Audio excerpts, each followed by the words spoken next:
Hey guys, welcome back to the channel. This is a story about what if Naruto was Hollow God Harem. Before I start, please support for more amazing content, and do consider subscribing to my channel and share this video with your friends. This is written by PlaguedAmbition and link in the description and support writer.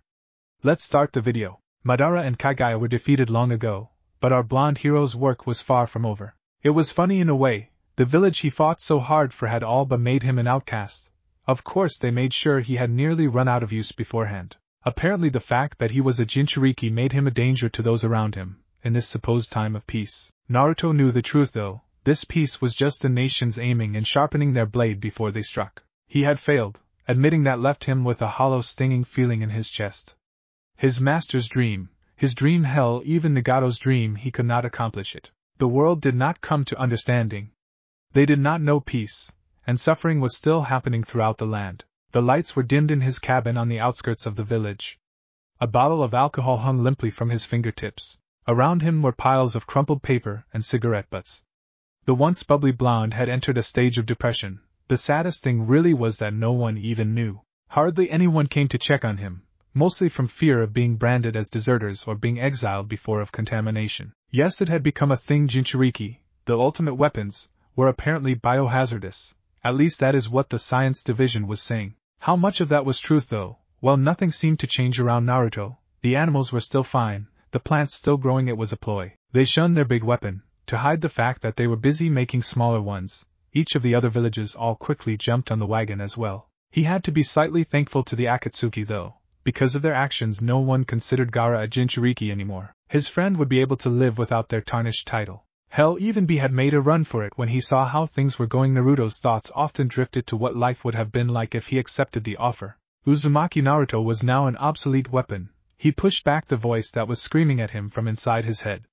Kurama, the two had been partners since his birth.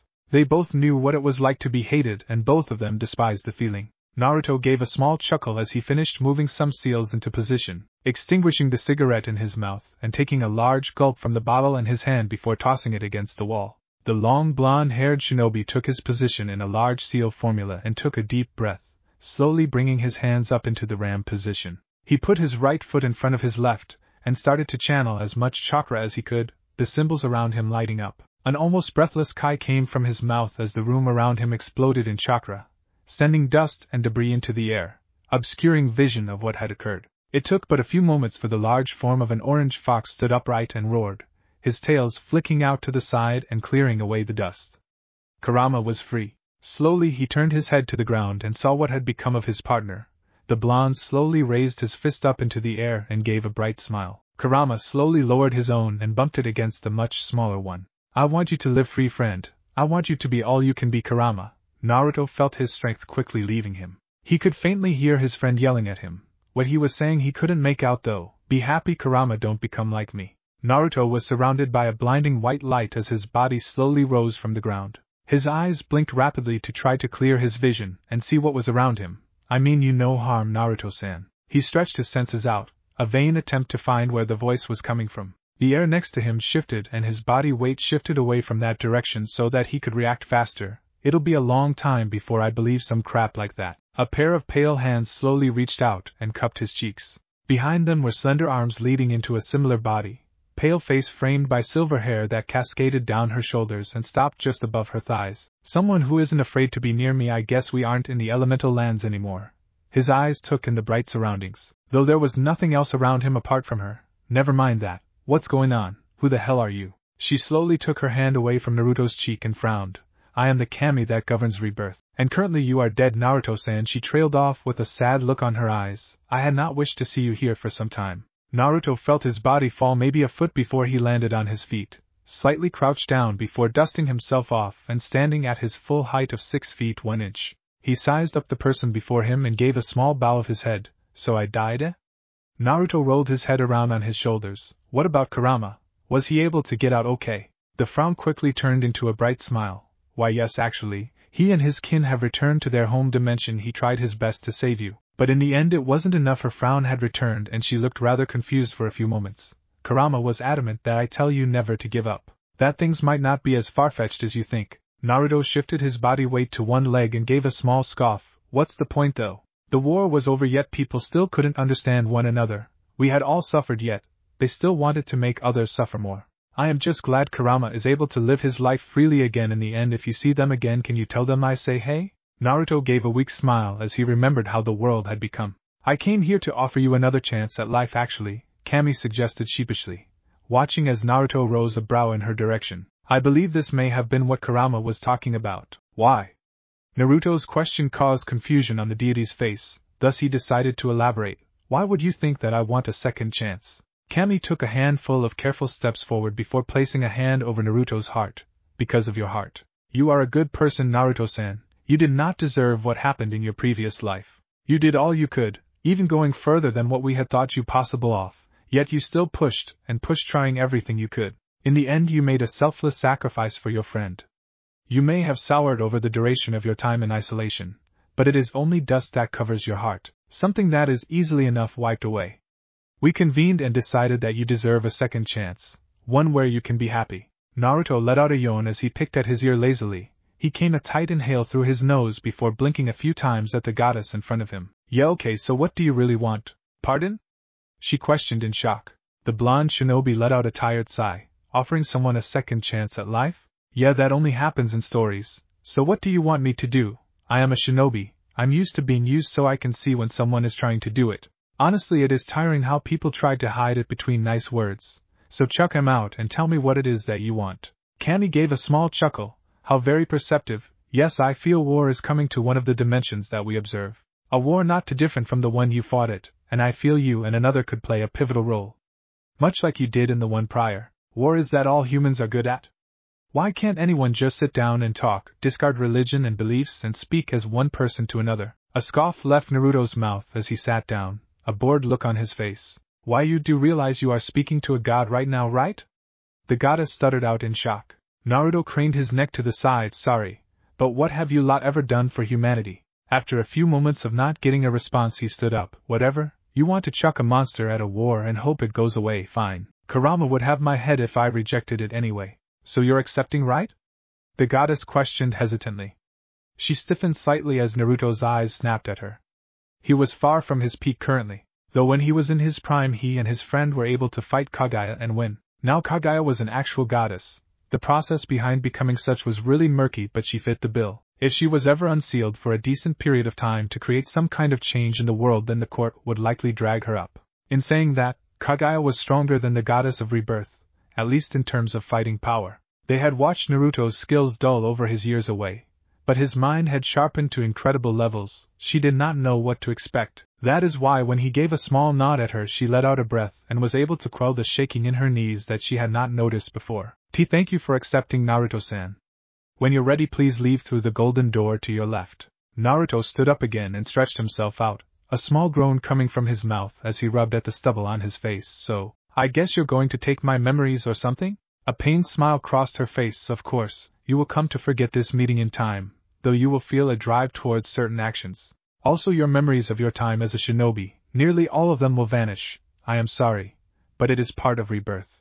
Sure. Naruto stuffed his hands into his pockets and walked over towards the door in question. Or should he say doors? He pursed his lips and thought, why were there two? Why were they both gold?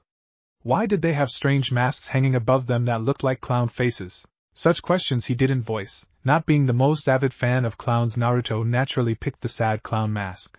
The goddess of rebirth was relieved. She only had one chance to offer him this. Susanoo wanted the boy to join them in the court, and if he trained himself back to his peak he could be classed as a minor god of war, so he was qualified enough. When she heard the doors open she turned and lifted her hand to wave, only for horror to overtake her features. She had forgotten that two doors lead to that dimension. Moreover, both looked very similar.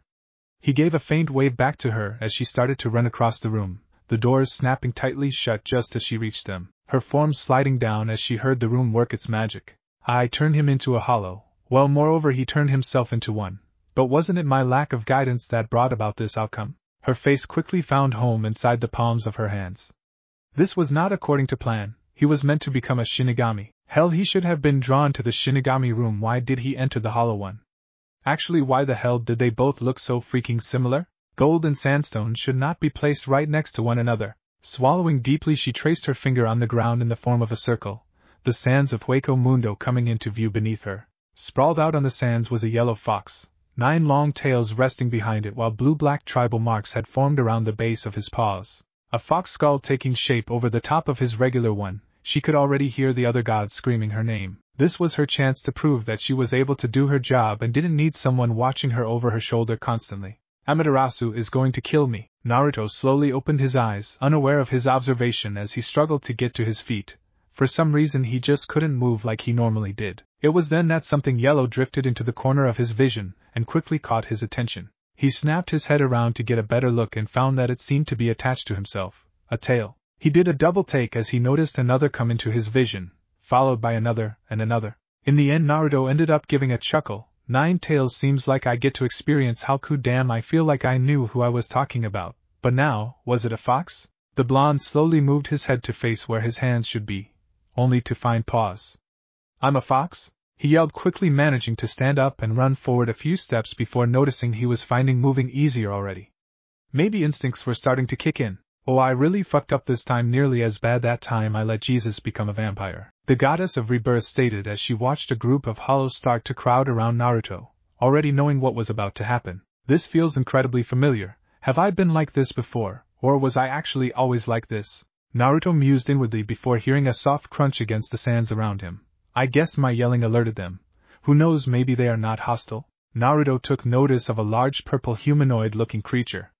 A bone mask of sorts covering its face. Get the fox, boys! It roared, causing the blonde fox to sigh before quickly leaping to the side, dodging the large fist of another strange-looking creature. His eyes quickly darted around and took in those around him. It appeared as though they had moved the larger ones to the front of the group. Was it perhaps an intimidation tactic? They tried to rush him. Naruto took a small step to the side, his tails reacting and reaching up to grasp at one that came too close. The bone tips digging in and ripping at the flesh of the arm before they quickly twirled, ripping right down to the bone like a grisly drill.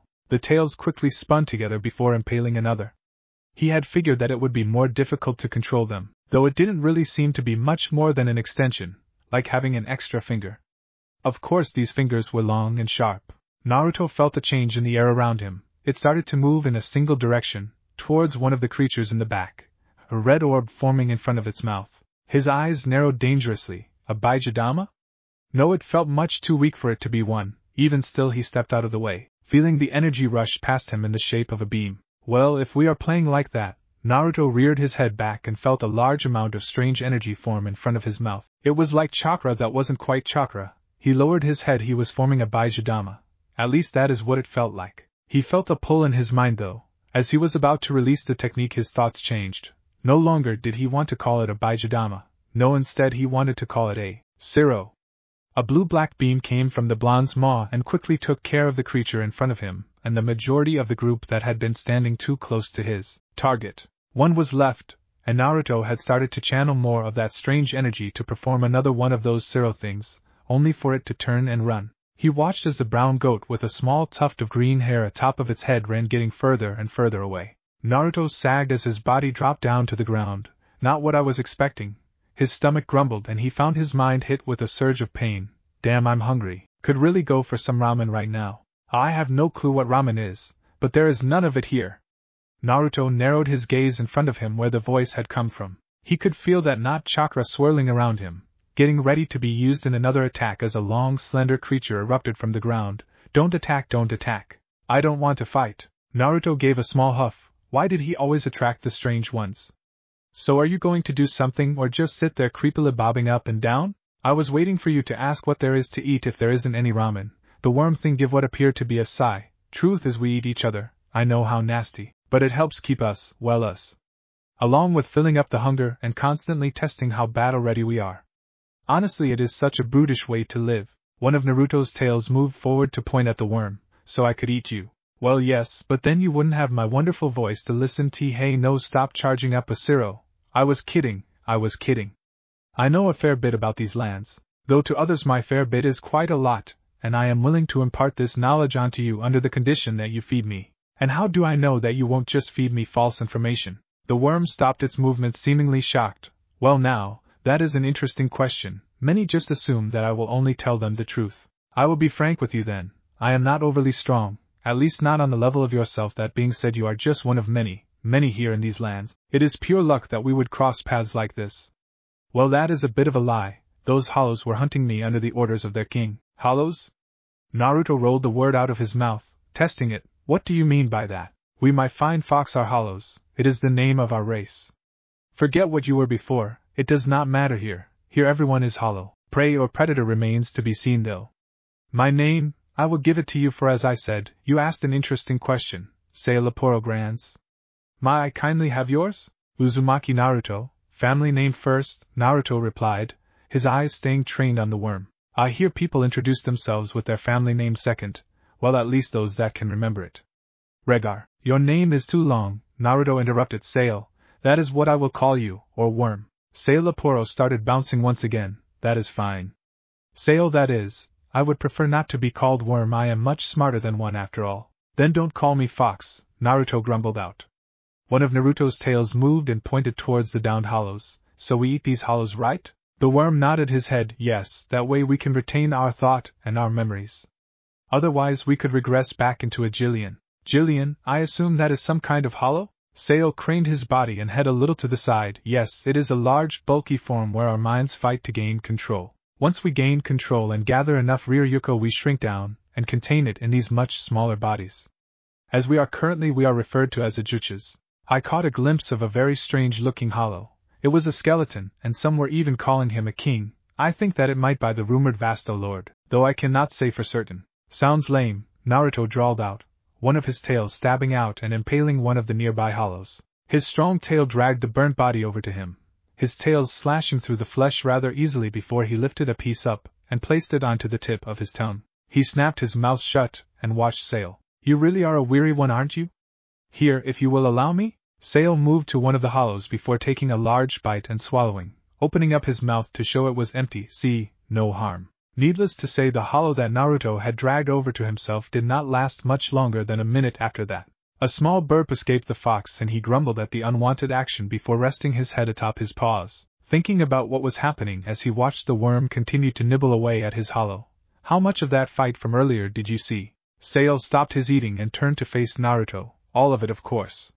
They were hunting me when they ran into you. I was not really sure you would be able to handle it, but you proved me wrong. That goat, this energy that is around us shifted around her just before my zero, that was it, right? Naruto mused to himself before giving a small nod to confirm his thoughts were right.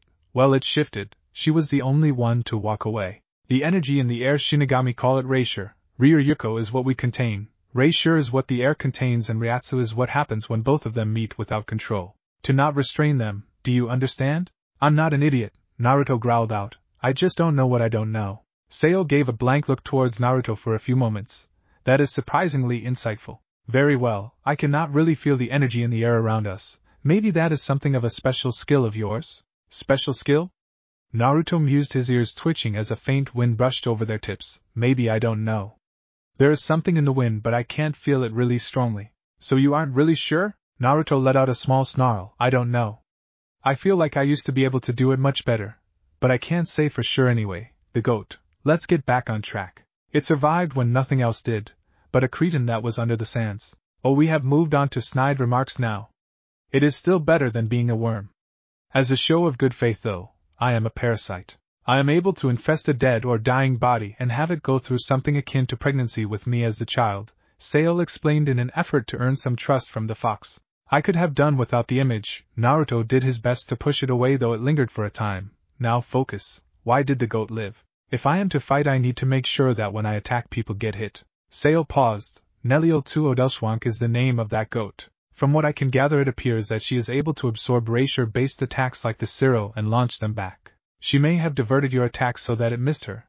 I presume that it has a limit, though she is not one that you need to worry about. Barely a hollow if I'm to be honest. Much too nice. Completely different from yourself, my great fluffy lord. If I didn't have the sneaking suspicion that you would just get one of these corpses pregnant, I would be rather inclined to kill you for that. Well now, isn't that good news for me? Naruto stood up and stretched his body out, feeling his bones creak back into place, small pops of gas escaping from the joints. There is a cave, not overly far from here. Sail looked at him in confusion before following his gaze. I don't see one. Neither I feel it. And you said I am creepy? Pregnant corpses. I don't want to see that. Much less experience one giving birth. I said it was akin to pregnancy, There is a difference. Naruto let out a huff as his padded feet slapped against the sand, his destination already in place. You're becoming akin to a headache. Her green tufts of hair flickered in the gentle breeze that swept across Hueco Mundo. Her head bowed in respect to the near-humanoid goat in front of her. Her father, Lord Tu, he ruled over the east of Hueco Mundo.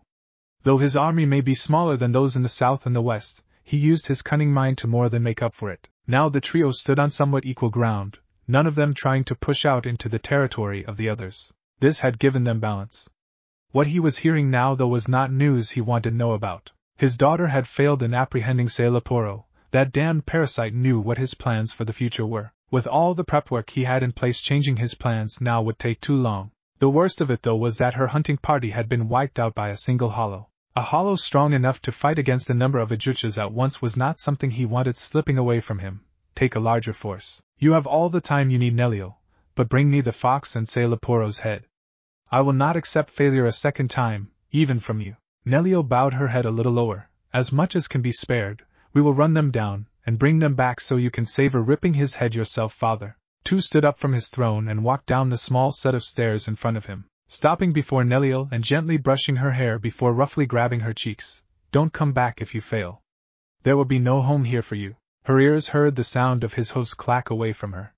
She did not raise her head, instead still looking at the ground her father had just occupied. I understand. Naruto's paws hit the sandy ground of Hueco Mundo.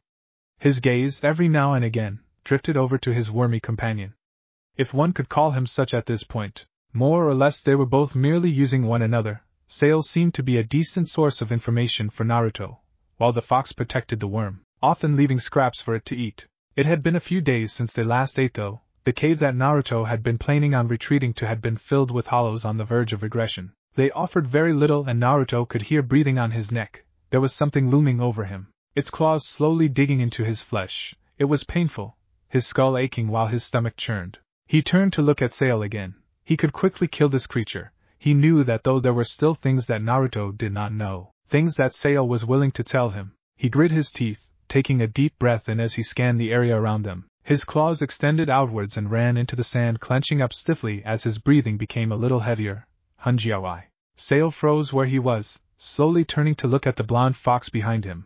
Those icy eyes were looking straight at him. Now, Naruto, we both know that I am not nearly enough for one like yourself. If you can hold out just a little longer, I do remember that there was something akin to a den around here. Last time I counted 4 or 5 that were inside. Their Ryatsu was somewhat high, higher than mine at least, not so much yours. The way those tails seemed to sway from side to side did not instill a vote of confidence in the worm. Rather, they just fueled the notion that he was trapped with a hungry predator at the current second. Sail could see the blue eyes. Over the past few hours they had slowly been turning golden in color. The scientist inside of him, along with the information that he had gathered, caused him to dub this state of Naruto as semi-rational. He still seemed to remember that they had loosely agreed to having Naruto not kill him so long as Sail continued to feed him information. You know, our back and forth kind of dies if only one of us is speaking, Sail prompted, hoping for a response. He of course got one, though not the one he was expecting, as he saw Naruto's tongue brush along his black lips. Now, really I am not enough to sate your Hanjauf. A large tail knocked him from his feet and off to the side as a Zero flew past where Sail had been standing and headed straight towards Naruto. Naruto's tails quickly wrapped together and blocked the Zero. Sail looked on with wide eyes. Did Naruto retain enough of his mind at this moment to protect him? As the blast died down, the tails unwrapped, smoke slowly wafting from them, but otherwise unharmed. Sail looked at the hollows that were coming over the sandy dune. Their Ryatsu was pretty strong. Naruto's, on the other hand, was flying all over the place. 6 Ajucha's hollows had crested the dune, the 7th having been standing on the top for a few seconds now. Well, look here, boys, seems like we have someone regressing. The lead hyena-type Ajuchas got out between faint snickers. Not even the worm there will give us a decent meal. This was a total waste of freaking time. A large gorilla roared out before flaring his nostrils in a snort. Sail kept his retort about being a parasite, not a worm, concealed.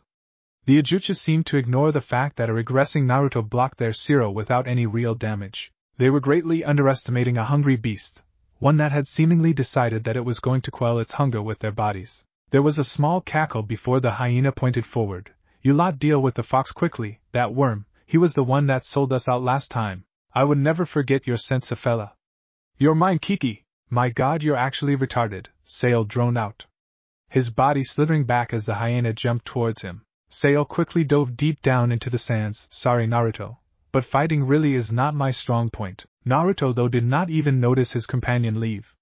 His vision clouded slightly, becoming blurred, though he could make out the big shape coming towards him. Despite his pounding head, he was able to command his tails to fly out and stab into the gorilla, though he didn't feel the tips pierce through its skin. They bounced, causing Naruto to quickly come to the conclusion that his tails were parried. He grit his teeth and lowered his head a little before whipping his tails around like a helicopter. His tails found their targets and wrapped around the limbs before ripping two of the lower-level taijutsus in half. The tails dragged the bodies over to Naruto as blood spilled down, covering his body and dripping into his mouth, pushing back the creeping darkness in his mind. He drew one of the halves down and roughly ripped out a chunk before quickly chewing and swallowing. I feel so much better now. Naruto firmly planted his feet on the ground, his mouth opening for a split second, which was all the time it took for a Zero to fly out. Not overly powerful, but this was more used for its ability to be used quickly. It caught another taijutsus off guard, smacking them into the sand and glassing the area around him. He met the gaze of the gorilla, his tails gently swaying from side to side,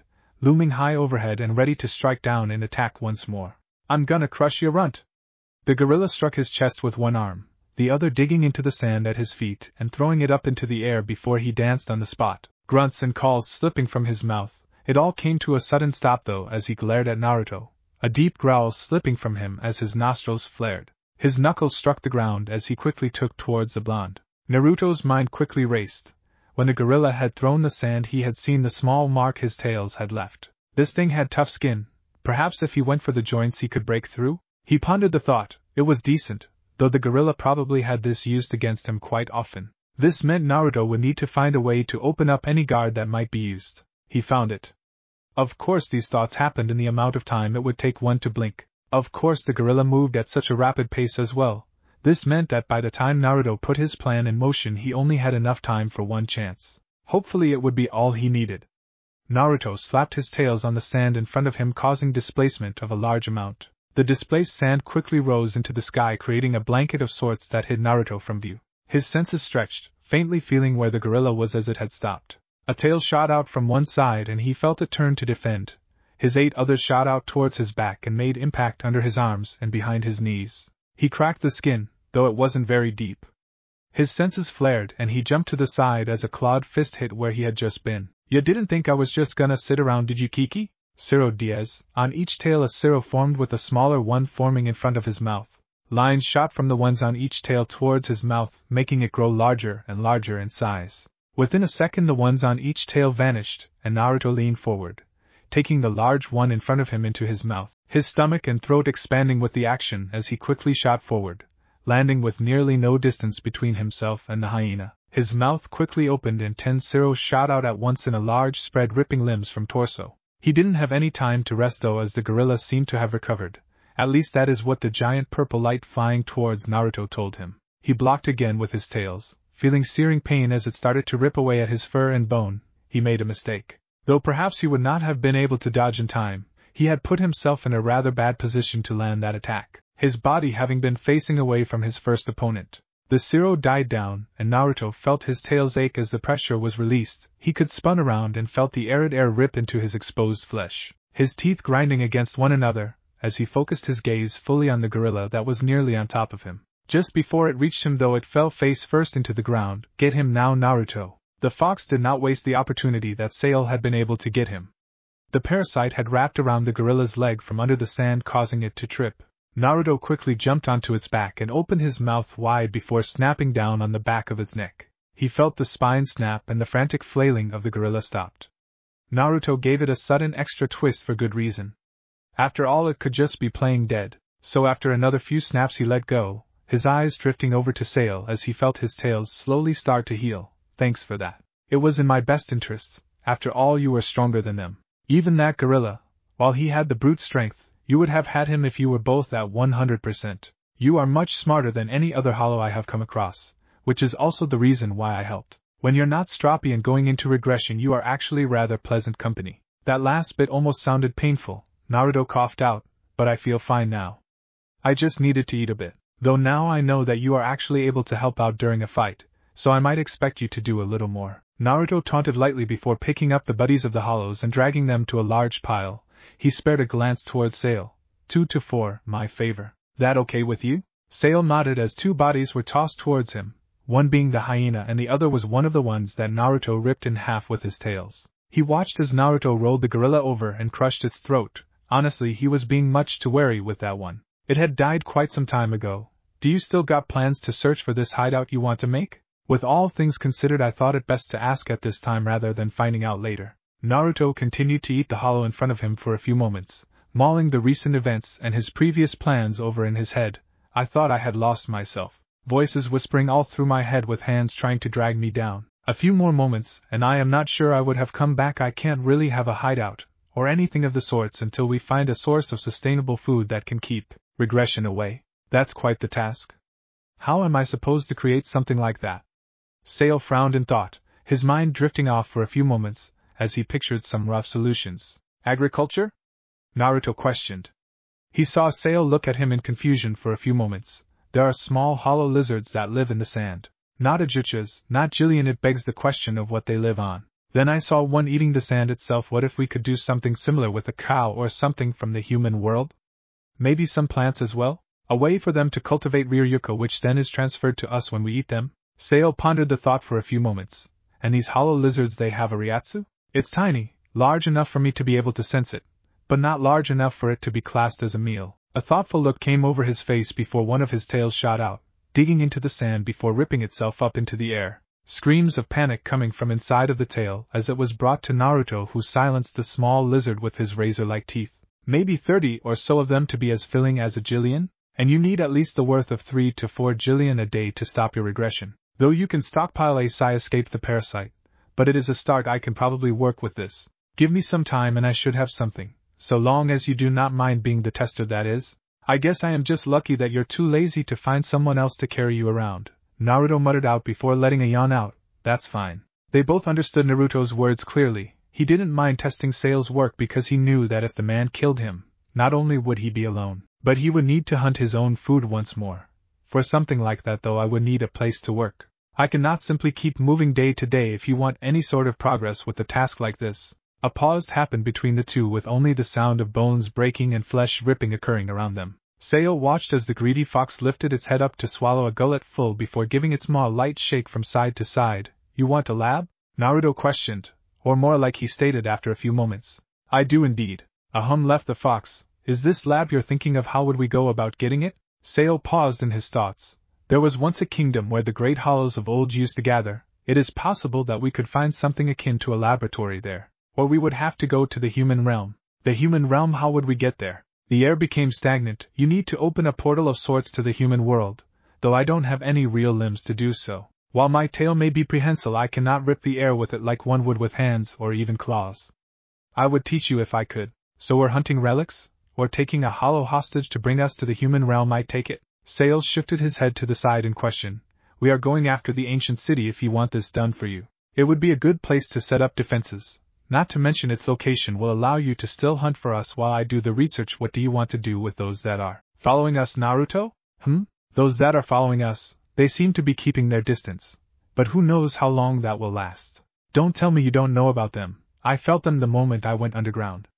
You are much better at sensing than I, so you must know. Naruto let out a small hum. He spread his senses out wide, judging everything he could. We will continue on. If they start fighting, we will close on them. If not, they will start to starve. Maybe some might even start regressing by the time we reach the pass that is some distance in front, maybe a few days. You plan to gorge on every hollow that crosses our path between now and then, don't you? Sale saw the black vulpine lips twist into an almost evil smirk. You can prattle all you like about what I don't know when it comes to Hueco Mundo and the life of hollows. But fighting, I am good at fighting. Naruto ripped an arm from one of the bodies with his tails before crushing the bones in his mouth. Here the hunt is just as important as the fighting. When fighting a dangerous creature, you hardly ever try to kill it with the first blow. You bleed it, just like an army. The best way to fight it is to bleed it first. I shall keep that in mind, though I do not really understand. Though, what makes you think that they will not try to eat? Sale questioned. It was a fair question that Sale proposed. Naruto clicked his tongue. They don't know that we can see them. In their position, I would try to find a good place, especially seeing as they would have felt that fight from before. There is no doubt in their minds that I am no longer regressing. Thus, a danger. They would want to fight in a place where their numbers are more effective, a place where I cannot simply avoid them. Their goal is likely to be reaching the trench pass without us taking notice of them. Naruto paused and waited for Sale to give something that looked like a nod before he continued. So if their goal is to go undetected, they have to match out pace. If they go faster we will see them, if they go slow they will lose us. So we slow down and take every meal that passes by, leaving not even bones for them to pick up. We starve them, we put them on edge, that is when they are most likely to make mistakes, and when they will be at their weakest. So now, once we finish eating, we are going to take a nice stroll. You want to take a stroll through Hueco Mundo? I do. Will you join me once dinner is done, Sale? Sale gave his head a light shake as he started to chuckle. You really are a crazy one. But sure, I'll follow you, Naruto. Her eyes scanned the area in front of her, taking in the raised walls on either side as them stretching high into the sky. Her stomach growled as it flopped over onto itself, trying to squeeze every last bit of erasure out that it could. They had been keeping their Ryatsu low so as to not alert those that they were stalking. The fox and that worm. Sale had joined them for a time. When he got what he wanted he left without a second thought, taking all that he could carry. She was sent with her squad of trackers to bring him back, though they happened to walk in on that fox. It was all she could do to deflect his attack. A few days ago they were about to jump in, having felt his Ryatsu drop to incredibly low levels. Though it quickly shot back up like nothing had happened, they had lost their chance, so she made a quick decision to shift the location of attack to this trench pass. Here they would be able to overpower that fox with their sheer numbers. At least that was the plan, the moment that they followed Sale and the fox and they lost them. That fox kicked up a dust storm with his tails and the two vanished. She had tried to backtrack only for large rocks to fall from above and block the path. Her lips formed into a thin line. Nelio, what the hell do we do now? She turned her head towards the hollow that called her name, only to watch long tails shoot down from directly above them, skewering 9 of her ajuchas instantly. Those that remained instantly turned their heads up and saw the fox, his claws dug tightly into the walls above them. Without thought they fired Zero after Zero as he scampered along, even going behind them. Nelio tried to tell them to stop, but it was too late. The walls started to shake as large rocks dropped down, squishing even more of them into the ground. Nelio grit her teeth, her eyes locking with the fox who was hanging on the wall. In that single moment she felt fear. Sale was nothing, smart he was, but he was no fighter. His vulpine lips twisted upwards and Nelio felt something inside of her stir. She was excited? Not going to run this time? His voice purred out, causing her body to shiver. He remembered her. He had known that they had been following him. Had he been moving so slowly because of such a thing? Trying to weaken them as much as possible? Is that why he fought everything that came near him, not letting a single thing move past? She had spent the past few days listening to the other ajuchas complain about all the food that this fox was eating. They were all hungry, but fighting would have given away their positions, so they were avoiding filling up. His actions, they had been to break their morale. Nelio felt out around her. Sale was in the walls somewhere, the fox was in front of her, and that was it. The fading signatures of her allies were becoming almost too weak to register properly. I know the smell of blood filled the air and Nelio's legs became weak, her head looking towards the ground as the blood pulled at her hooves. She went to drink only to stop as one of the tails moved into her vision. Why are you following us? She understood.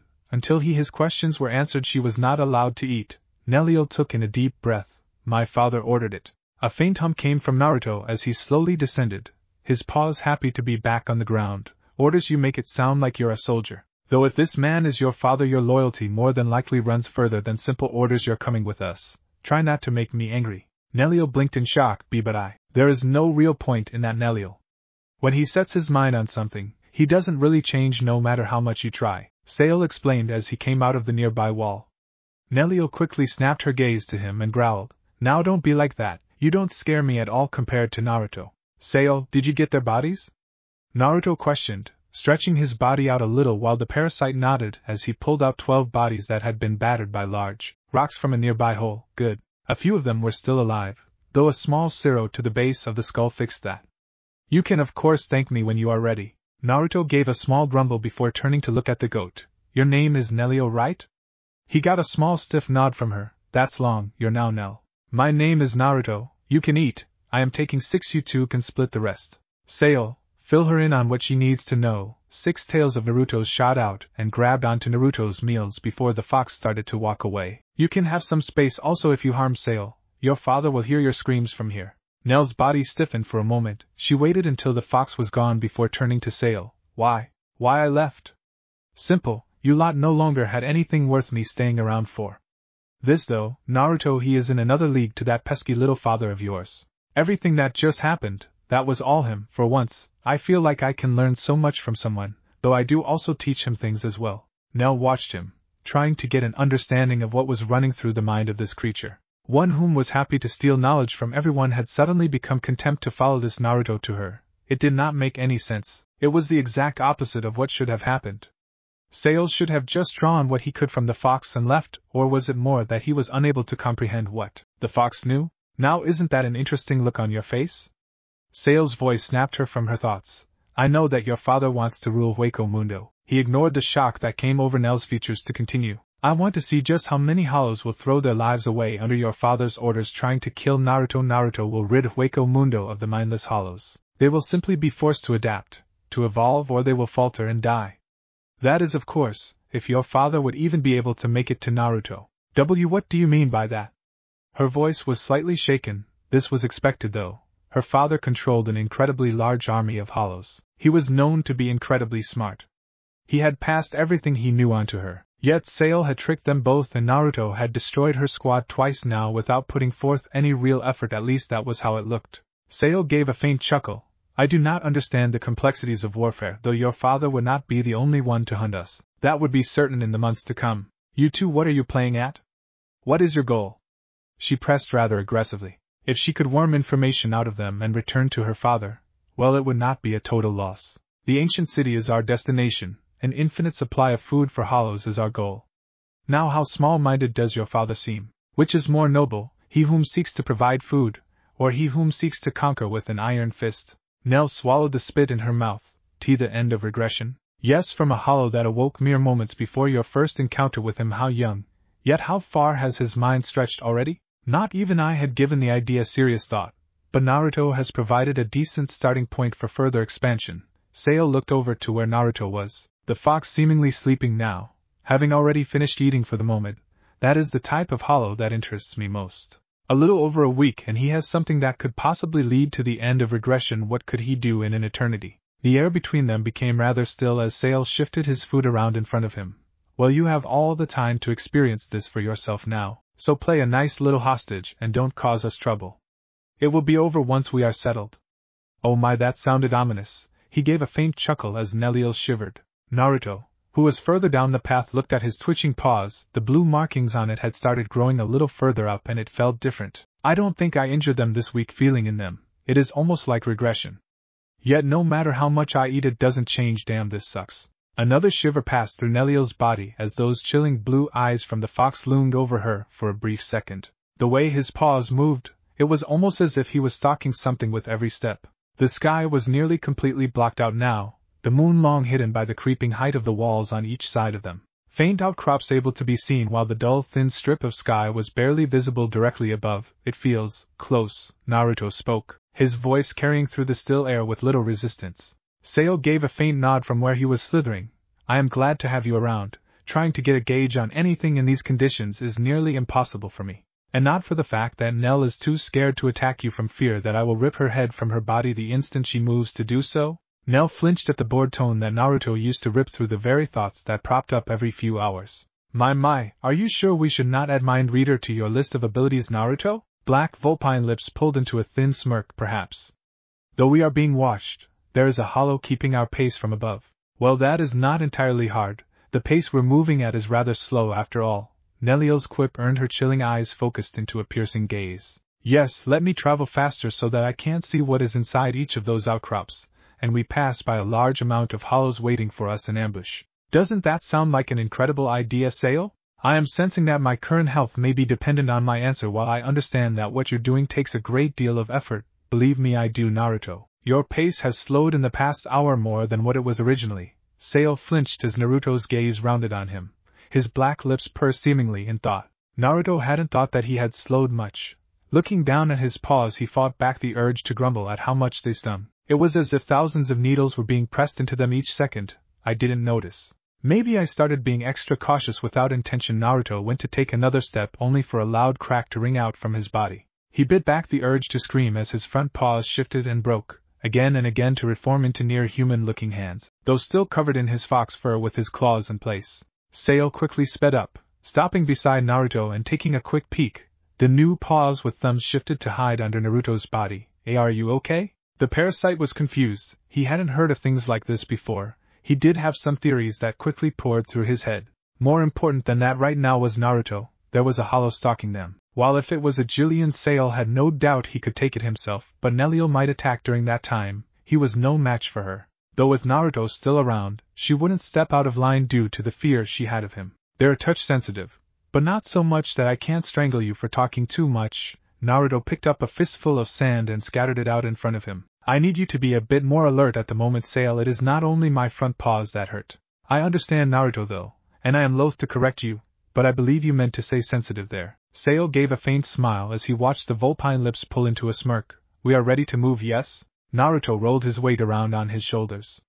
He took another stride forward and continued at a slightly faster pace. Soon they started to head further down before the sky was blocked completely with a roof of earth. Some kind of bioluminescence was high above them, showing them in a faint blue light.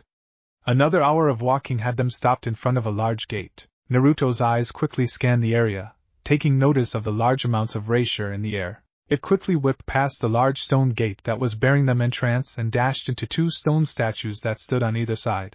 Each statue stood as tall as a 3-story building. They ripped blades fitting their size from the walls and held them tight with both hands. Ah, Naruto, I don't know if you've noticed, you? Yes, we have large statues moving to attack us, the fox retorted blandly. Don't move. Sail and Nelio froze on the spots, but the statues continued to move. Naruto narrowed his gaze on them. I told you not to move. The stone shook. It went to take another step only to pause as Naruto's tails whipped into the air. Thou shalt not waver, thou blade not still till thine tempestus arrives, Naruto muttered out. The statues knelt on either side of Naruto, their heads bowed low. Thine tempestus wisps us from slumber. Caught within thine tempestus we shake, we falter, we return. Enter thine tempestus. Stone shifted as the gates ground open. Naruto means maelstrom. Seafaring folk often believe that maelstroms happen during storms or just prior to them. It seems like whoever closed these gates knew I would come here. It is written that the guards will only stop for the tempestus or the storm. With a bad of misguided translation, my name could also be said to mean storm. When was someone last here, Sail? Be by guesswork, I would have to say at the earliest 400 years. But if that was the case, then wow. A parasite once told me that hollows sometimes exhibit special powers. I can sense things through the air much better and for much further than anyone you have met. So much so that I can make out distant formations that are days away from being able to be seen. Nell here can absorb the energy of others, and you can make corpses give birth. Is it that strange that the ability to see the future is one such ability? Naruto's words caused Sail to pause. It is more than possible. Though does that not beg the question, if they could see the future, what brought their end? I know I don't really have a say in this. But can I just bring up the fact that I really want to leave here, like as soon as possible? Nelio's words seemed to fall on deaf ears as Naruto moved forward into the gates. He paused a little and turned to the stone guards. Que est in calibrum. Sail quickly caught up to Naruto, and Nelio was not that far behind, her hooves beating against the stone and causing her to flinch each time. Into the belly of the beast then, she muttered out, still not overly fond of the idea of raiding the kingdom of ancient hollows. Sail though looked towards Naruto when they felt parallel. What did you say to the guards? Let the snake through. Our follower is a snake, though she seems to hold an interest in us, one that is not the need to fight and throw her life away. Naruto gave a small shrug as he reached the top of the steps, a large door creaking open as light flooded his eyes. A beautiful sight of tall buildings carved perfectly and stretching into the sky while water calmly ran down from them filled his eyes for the briefest of moments. That scene was replaced by the reality of what was in front of him. The destruction and erosion of time. Well, let's start searching. This place is pretty damn big, though there is a large amount of erasure everywhere. Yes, it is incredibly dense, so much so that it is unnatural, possibly done on purpose to slow or completely halt the effects of regression. I would be interested to see its source, the scientist muttered to himself. Just remember what I asked you to do. Because even despite this erasure thing of theirs, their civilization still fell. Naruto slapped one of the stones at his feet, watching it skip along the paved path. Stagnation is what turns a predator to prey. Sail nodded at the sagely words of Naruto, while Nelio was still looking around in awe and fear. We really shouldn't be here. Not that anyone is listening to me at this point. Why not?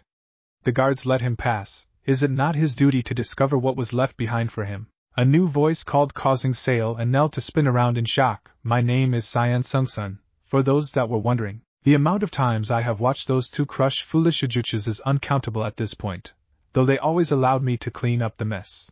And now that someone has finally been let inside, you want to see what it was that they were protecting, Naruto mused to himself. Just so you know, I have no problem eating you. I don't even need to be hungry, I will consume you just for the sake of it, so don't give me a reason to cyan. Well, that is more than fair. A faint chuckle left her. Can I bother the other two without drawing your wrath then? Please do. I think I like you, Mr. Fox. It's Naruto. Also, I'm not a fox. Naruto's clawed feet struck against the soft sand in a rushed pace.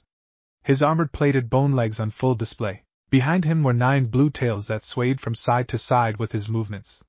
His spear clutched effortlessly in his clawed hand. He felt a flare of Ryatsu from this direction a while ago.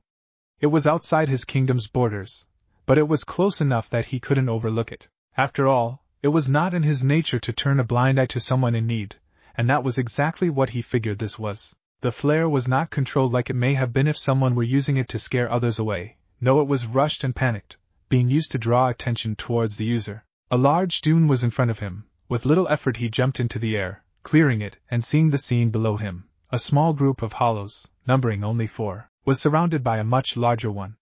The blonde hollow dropped down, blowing sand out in all directions. For added effect, the blonde twirled his spear, blue-black Ryatsu flicking from its tip. Cold blue eyes narrowed on the ajuchas in front of him. He was part of the larger group and he held a venomous look towards the blonde. I thought I told you to piss off. I don't want your kind near my borders. Hunting those that want to escape this bestial lifestyle we are forced to live. One of the hollows beside the one Naruto was addressing laughed. You have no presence. What do you expect to do? Naruto raised his free hand, frowning as he looked at the hollow that spoke out of turn. Desk error. Tear apart. He flicked his hand forward. Like it was too much effort, the hollow being ripped apart by what seemed like nothing. This is your last chance. If I catch you near my kingdom again, I won't stop with just one. Now piss off, Yami. Naruto's tone was kept even as he stared down the large hollow. Yami slowly backed away, the group of hollows that moved with him following. This isn't over. One day I will be your equal. The blonde gave a small scoff. And one day I'll bend my knee to the Shinigami like Baragon and his group of fools. With a small wave of his spear he watched the hollows run. Once they were far enough away he let his tails wrap around his legs again, giving him that robed look. Which one of you was flaring your Ryatsu like the world was going to end? He questioned, slowly turning around to see what could possibly be the strangest group of hollows he had ever had the pleasure of seeing. A lion, a shark, a bat and a panther. Not a single one of them would look him in the eye. Sorry, where are my manners? The name is Naruto, leader of Sinfonia de la Furiosa Tormenta, Symphony of the Raging Storm. I assume you were looking for us? Either that or you needed help and have no idea what sector you just walked into. I have to admit though, you are a pretty strange-looking group. No offense meant, I just find the build-up of your members odd. The shark narrowed its eyes on Naruto before speaking with a soft, feminine voice. You are Vasta Lord? It was a strange enough question, but from the looks he was receiving, she was clearly not the only one who wanted an answer to it. Yeah, I am a little more relaxed than the others. So sorry if I don't fit the picture you expected, but in saying that, you hurt anyone from my kingdom, and your life becomes forfeit. He stated coldly, taking in the different reactions he received from the group. They seemed to be shifting under his gaze. I'm not going to ask you to follow me, that is up to you. We have already had this life forced onto us. I don't believe in making you do anything more. If you wish to come with, then do. If not, well, you can wait here for a few days then leave. I do not like those that creep around my borders. Naruto turned on his feet when a voice called out, causing him to pause mid-step. Hold your horses, I'm coming with. It was the panther, and from the looks of things he was speaking for the group, as each gave a stern nod. I guess these guys are as well. The name is Grimjaw Jagerjacks, and I am the most talkative of the group if you haven't figured out already. Naruto turned around to face them again, his brow risen behind his fox mask. That's okay, everyone has their reasons for what they do. All I would ask right now is their name. The lion gave a small bow of her head. Francesca Mila Rose. Ulquiorra Cipher, and until now I have had no reason to speak. The bat-like Ajucha stated in a dull monotone, his body completely covered with bone, while 2 large wings were attached to his arms. The shark-like hollow was by far one of the strangest things the blonde Vasta Lord had seen. Her form was rather bulky, with large razor-sharp teeth attached to the nearly oversized mask that covered her head completely. A large fin erupting from her back and her elbows, giving her some strange land shark appearance. He watched in interest as she knelt down, her body twitching, and Naruto instantly stopping her. his hands lightly gripping onto her arms and lifting her back to her feet. I don't like people bowing to me, in any form. Not only this, but it looks like the action causes you pain, so please don't miss? The Ajuchas widened her eyes behind her mask, giving a small nod to the blonde before her, Tir Halibel.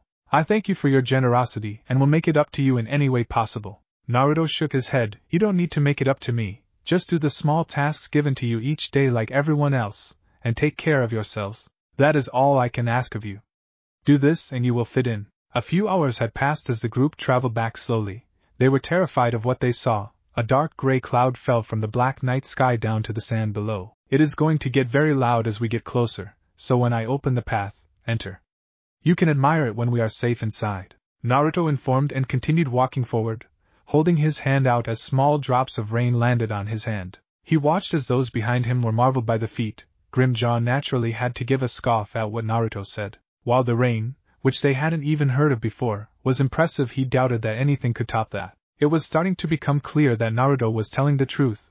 They could already hear the thunderous sounds of the clouds. The blonde moved forward faster and placed his free hand against the large cloud, his lips moving but no one able to pick up what he was saying. Then in a flash his tail shot out and stabbed into the cloud, pulling it open for the others. He waved the others to enter and watched as they did. Breaking past the wall as the blonde jumped through and let it close behind him, he watched as their eyes went wide. It was nearly silent inside the cloud. A gentle hum, that changed its tone and tune every now and again, was the only noise they could hear, their feet shifting on the strange ground below them. Welcome to my kingdom. The ground you are standing on is called concrete. You can walk on the sand like normal, or along the paths. It matters little, they were made as an experiment of sorts. Some of us like them, others don't. Everything you see around you was built by the hollows that live here, so I would ask you to be respectful. If you'll follow me, we can find a place for each of you. As you may have guessed by now, there are areas that work on researching new technology for us to use, others that keep our borders clean and search for other hollows that are in trouble. Plus, with recent developments, we have a group that is working towards this thing called farming. They had seen humans doing it during one of their expeditions and wanted to see if we could reproduce the effects. And finally, there is a group of people like myself. We make sure that everything is okay and everyone is happy. If there are any problems, we ask that you come to us first so we may sort things out. Naruto quickly informed the group, watching as their heads nodded dumbly, trying to process everything he had said. He quickly waved them to follow again as he stepped onto the path and gave a small sigh of relief. He rather disliked the sand. It always got caught in between his toes and under his claws. The group walked for a while in relative silence, approaching a large, almost castle-like structure, its large doors swinging open as a rather tall hollow came bounding out. Naruto! How many times do I have to tell you not to just go out on your own? A long time had passed since Naruto had become a Vasto Lord. That much was clear from seeing the new form of the hollow in front of him, a centaur, with a white chestplate covering her breasts. Long green hair flowed down her back with a few strands falling just past her eyes, a strong white helmet resting atop her head with two large horns coming out from either side. Nell, you truly worry too much. A long blue tail unwrapped itself from Naruto and gently poked the other Vastos Lord's nose.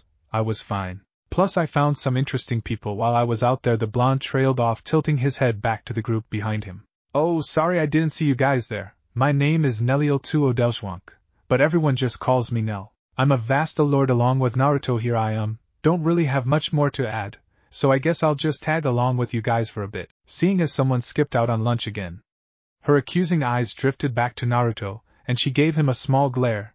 Yeah, he knew he was in trouble. Naruto gave a small shrug as he met her gaze, gently sliding a tail along the side her face, causing her to giggle. I felt someone flaring Ryatsu like crazy. I wasn't about to ignore it.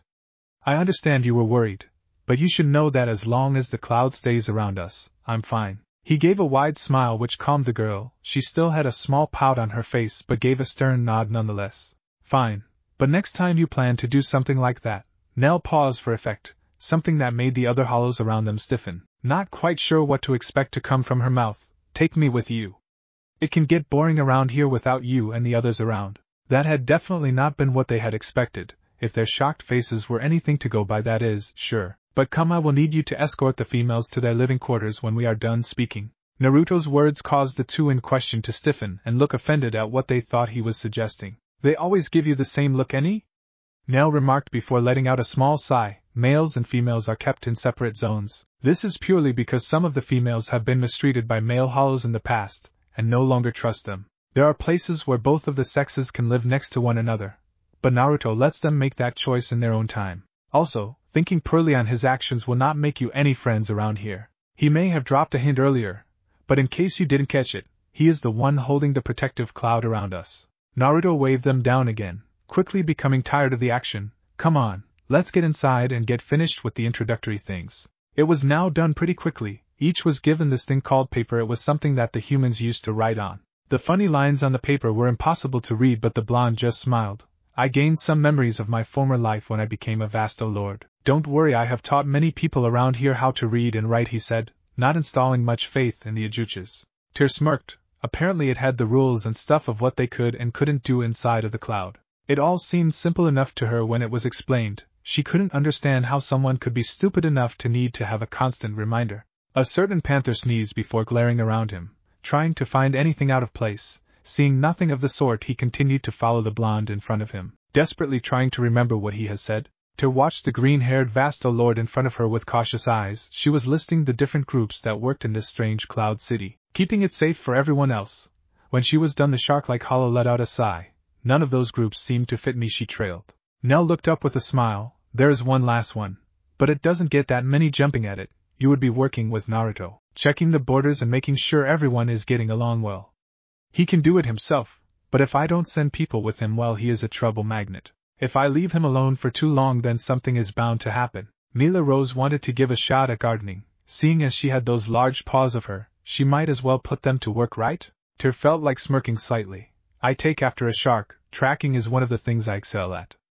I think that would be the best position for myself. Also, didn't he go off by himself to show the males where they would be staying? He freaking did it on purpose. I'm going to wring his neck.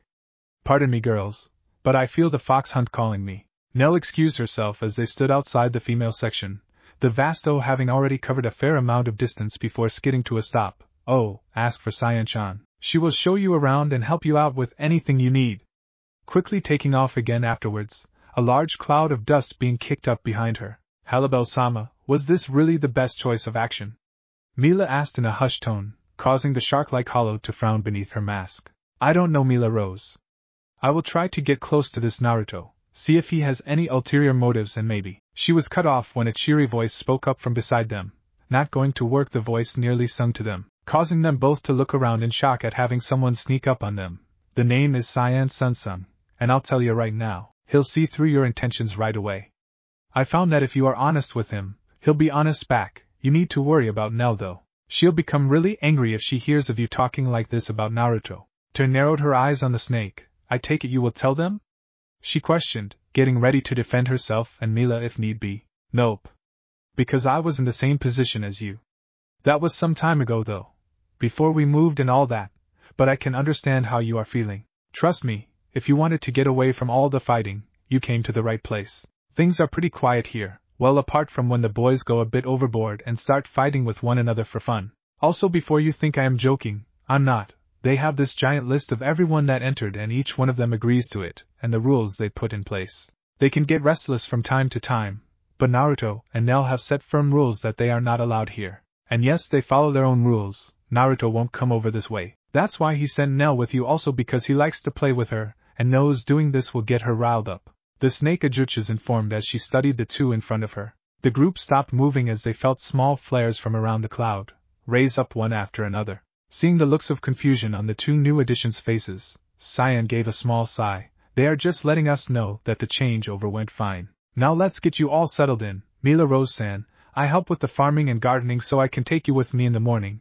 But sadly, Halibel-san, Naruto is very picky about who he takes out of the cloud. You'll have to prove to him that you are not your average Ajuches. He doesn't want to see us hurt, so he will only take the best of the best that want to go out with him. But anyway, come, let's get you settled in. Naruto looked at the two in front of him with his lips pressed into a thin line. Around his neck seemed to sit his spear in necklace form, hanging horizontally with the sharp tips pointing out on each side. You both want to join me on patrols? That right? His question was quickly answered by two silent but stiff nods. Well, your Ryatsu seem to be quite strong, but having large amounts of Ryatsu does not make you strong. It is how you use it. The blonde gave his head a small shake, watching as the panther seemed to become quite aggravated at what he said. It seemed like a confrontation was rapidly approaching. Thankfully for all those in the area, A gentle cough caused the two hot heads to turn their heads to the side. Tear looked over the group of three. Yes, there were quite a few hollows that had gathered around them. She even heard some putting bets down on what move Naruto would use to show them they weren't ready. The new arrivals had only been here a day, so they were still trying to get used to some of the strange everyday things that hollows did around here. Plus, they were still trying to find a place where they felt they could be of help. Tear-san, what can I do for you? Naruto questioned, somewhat happy for the interruption. Halibel gave a small nod of her head. I too would like to join this patrol group. I have heard you are hesitant to take new members in, so I propose that myself, Grimjaw and Ulquiorra have a mock battle, showing you that we are capable of handling ourselves? Of course, if you're still not pleased afterwards, we will drop the subject and find another group to join. Naruto stroked the fangs that rested on his face and thought, I do like people that can think. If Grimjaw and Ulquiorra agree, I have no problem. Smart move, Tear-san. The Fox Vasto Lord watched as the bat took to the air, flying high above the two ground-bound Ijuchas. Naruto bit into his thumbs, flicking them out to the side and erecting a tall wind tower around them. You cannot go as hard as you want without killing one another, of course. He received 3 quick nods before the trio quickly got back to work. One thing he noticed quickly was that Grimjaw was not one for thinking, but he had no issues with following commands. He watched as they alternated between 2v1 and free-for-all. He had already decided that he would accept them if they asked. Each of them seemed to have this certain strength of will, one that he found pleasant. For every attack, there was a counter-attack that was blocked. It was like a well-choreographed fight. He had seen enough. He started a slow clap and lowered the barrier that split them from the observers. The Ijuchas stopped what they were doing, turning to face Naruto as he continued to clap. Pretty good. I see you three can work well together, the blonde trailed, not giving an outright answer. To once again tried to bow before Naruto. Despite what he said earlier, she was taught to respect others, even if she did not trust the blonde at the moment. His strength and ability to create some semblance of peace in these wastelands. As she lowered herself, despite her protesting body, Naruto quickly grabbed onto her arms and lifted her back to her feet. I thought I told you not to do that, Tear-san. The Ijuchas once again just gave a small nod as Naruto removed his hands and gave her a smile. Sorry. But have you made a decision? Naruto cracked his neck to the side, his spear swaying with the action. It was something that Tear thought about. She hadn't seen Nelio carry a weapon around with her, and while Naruto had those sharp claws of his, plus his strange weather powers, she still remembered that spear and the way he bent Ryatsu with it. Was it possible for him to change its size, making it easier for him to carry around? Naruto cleared his throat, giving a small scratch to the back of his head. Yeah, I'll take you guys out with me, but first I want to train you each a little. Your skills are good, but a little rough around the edges. If that is all good with you, meet me back here tomorrow. The Vasto Lord slowly moved away from the trio, giving them an over-the-shoulder wave, his form vanishing into the distance as the sound of hooves entered their ears. Nell coming to a skidding stop beside the group, her head snapping around. It was at this point that Tear noticed a necklace much like Naruto's around her neck. Where'd he go? I could have sworn he was just here. Nell practically roared. A few hollows around them took nervous steps backwards. Naruto headed over towards the Granzas. A rather spooked hollow spluttered out, causing Nell to give a large smile. Thank you, that hollow always skips out on his meals. The Vasto gave a small sigh before galloping after the fox. The hollows around the trio lifted their fingers, slowly counting down for something by the looks of things. Lady Nelio! 2 Ijuchas called as they came running, huffing and puffing. The bystanders just lifted their hands in the direction she took off in, watching the 2 strange-looking hollows chasing down Nelio. Tear looked in the direction of where everyone seemed to be running. Nelio-san seems to be quite attached to Naruto-san. Ulquiorra looked over in the same direction, giving a small nod. Some of the others say that they have been partners since Naruto-sama became an Ijuchas. Oh, how the hell do you know that? Grimjaw nearly roared at the bat-like hollow. Because I actually pay attention when people around me talk, the winged man stated without emotion. TSK team. Kami was a goddess in every sense of the word, normally anyway. 200 years ago she made a deal with her sister, one that caused them to swap jobs with one another for some time. You could picture her surprise when she arrived back and found that one of her special souls was no longer in her domain. Searching for one Uzumaki Naruto was a task in itself. He mostly spent his time hidden away inside some giant storm cloud one not even her powers could penetrate. But when she finally got a glimpse of the soul, her heart dropped to her feet. Such a kind and pure soul turned hollow because of her idiot sister. Not only that, but for him to have gained so much power in such a short amount of time? Her feet hit paved ground. Guards tried to stop her from advancing, but one look from the angry woman froze them in their tracks. With a flick of her wrist, heavy red doors were flung open. nearly snapping them from their hinges. A young man sat behind a desk, his eyes widening upon seeing the pure anger in her eyes. The Soul King could honestly say he had never seen the kind and caring Cammy, so not herself? Benny! The King of Souls let out a low groan. That was not his name, yes, Kami-sama? He wouldn't dare question it with the goddess as she was now. Uzumaki Naruto. That was a name, one that the king had heard often, not to mention he had people constantly searching the districts of Soul Society for him. But alas, he had held no such luck. My men are still looking for him. We have had no luck so far. Sorry, Kami-sama.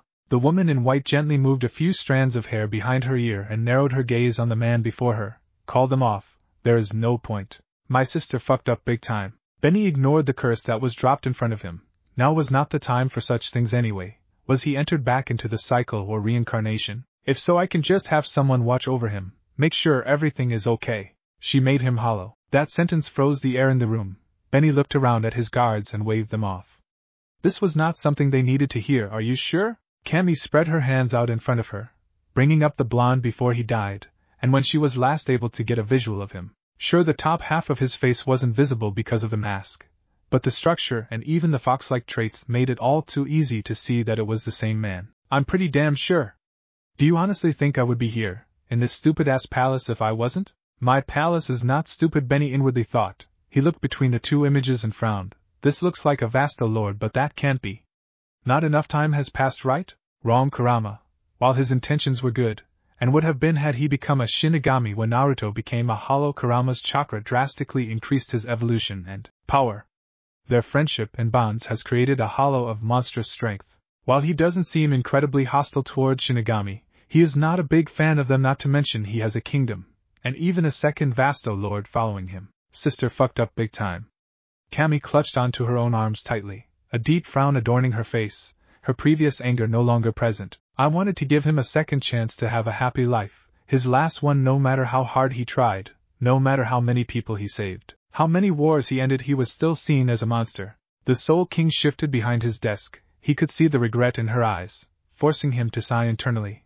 We'll storm his kingdom and purify his soul. He should be easy enough to track once he enters Soul Society. You won't be able to enter his kingdom. It's inside a storm cloud that not even my powers can penetrate. Purify him if you can, but I will be honest. If you go to war against him, don't expect to come away with all of your soldiers. He is smart, incredibly so, and he would go down fighting to his last breath. Benny, if you can, please try to speak to his rational side first.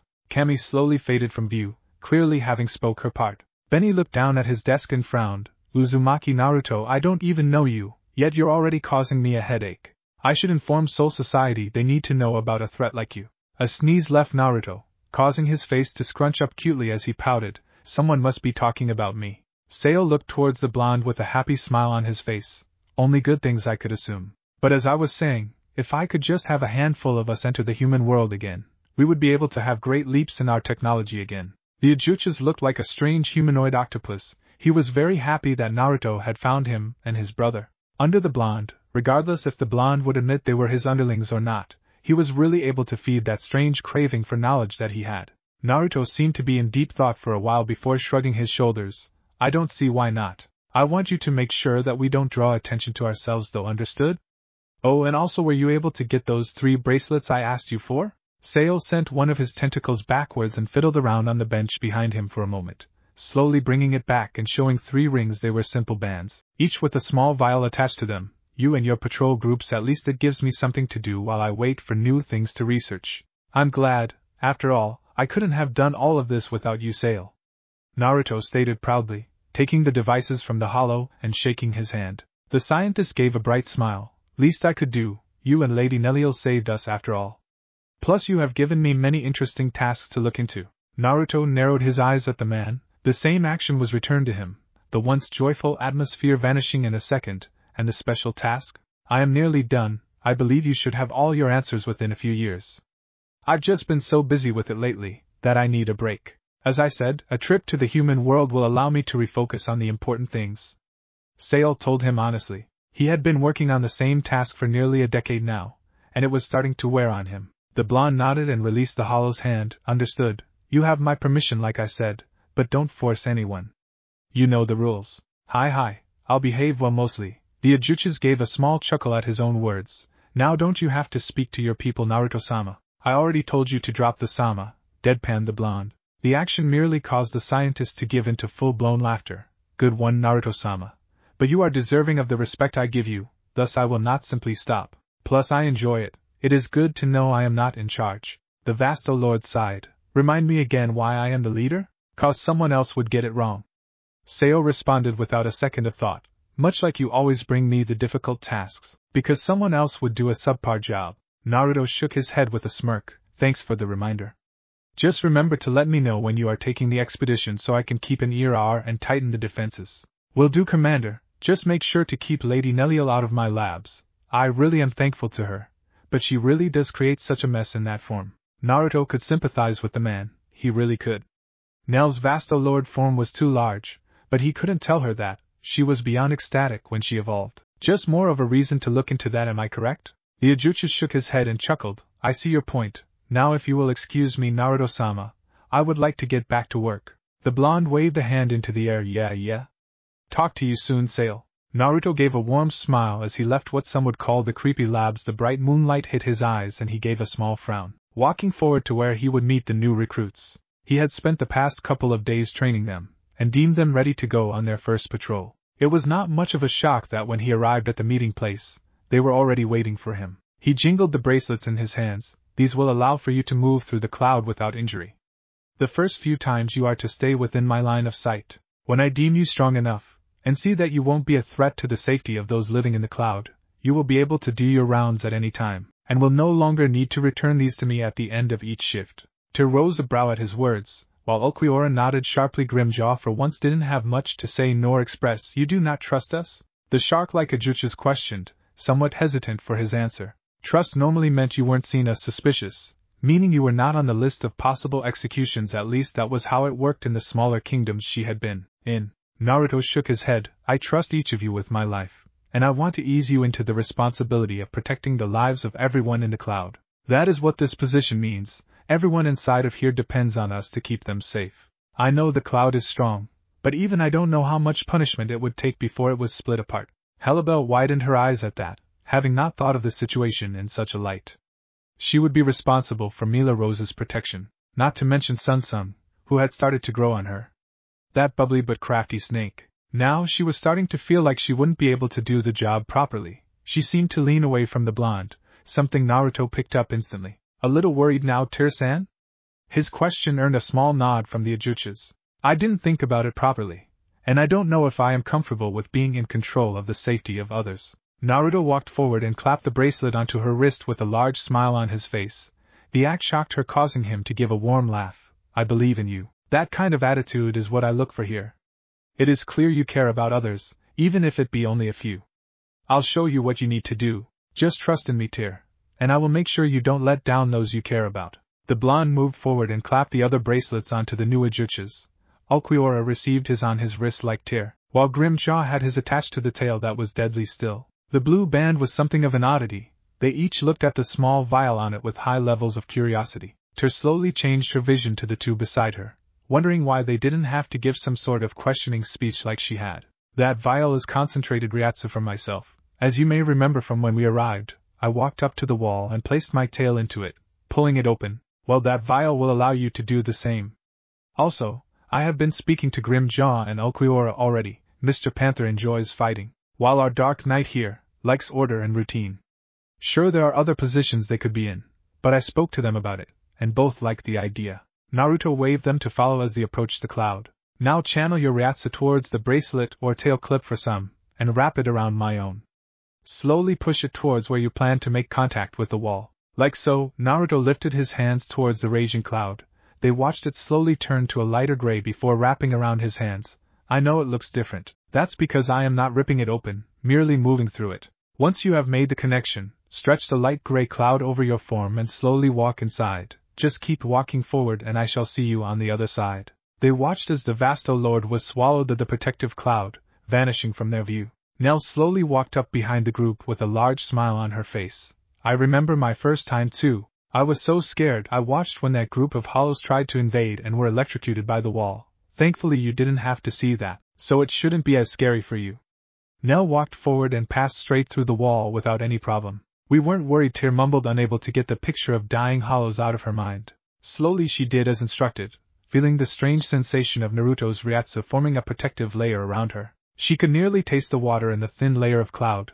Little did she know that her two companions were much the same, only feeling slightly different elements. Tear broke from the cloud. Taking a deep breath, she looked around to see Naruto and Nell standing there with knowing looks on their faces. Feeling refreshed, Tear? Naruto questioned, seeing how she stiffened him, and Nell gave a small chuckle. I would ask why, but you would merely ask for me to wait until the other two arrive. Tear stated calmly, seeing the foxy hollow smile widen. Naruto gently tilted his head to the side. You are learning my behavior quite quickly, Tear. It's a little spooky. Are you stalking me? He gave a small shriek and jumped up into Nell's arms as she held the shuddering Vasto Lord. Halibel looked at the blonde in shock. This was the man that hundreds of hollows followed, nearly without question. With a sigh she hung her head, simply wishing for the others to hurry up. Thankfully it didn't take much longer. Now that everyone is here, I shall explain what you felt when you moved through the cloud. My Ryatsu was seeing if it was compatible with you all, but from what I have noticed so far, I am either a universal donor or I just have awesome picking abilities. He was placed back on the ground and spread his arms out wide.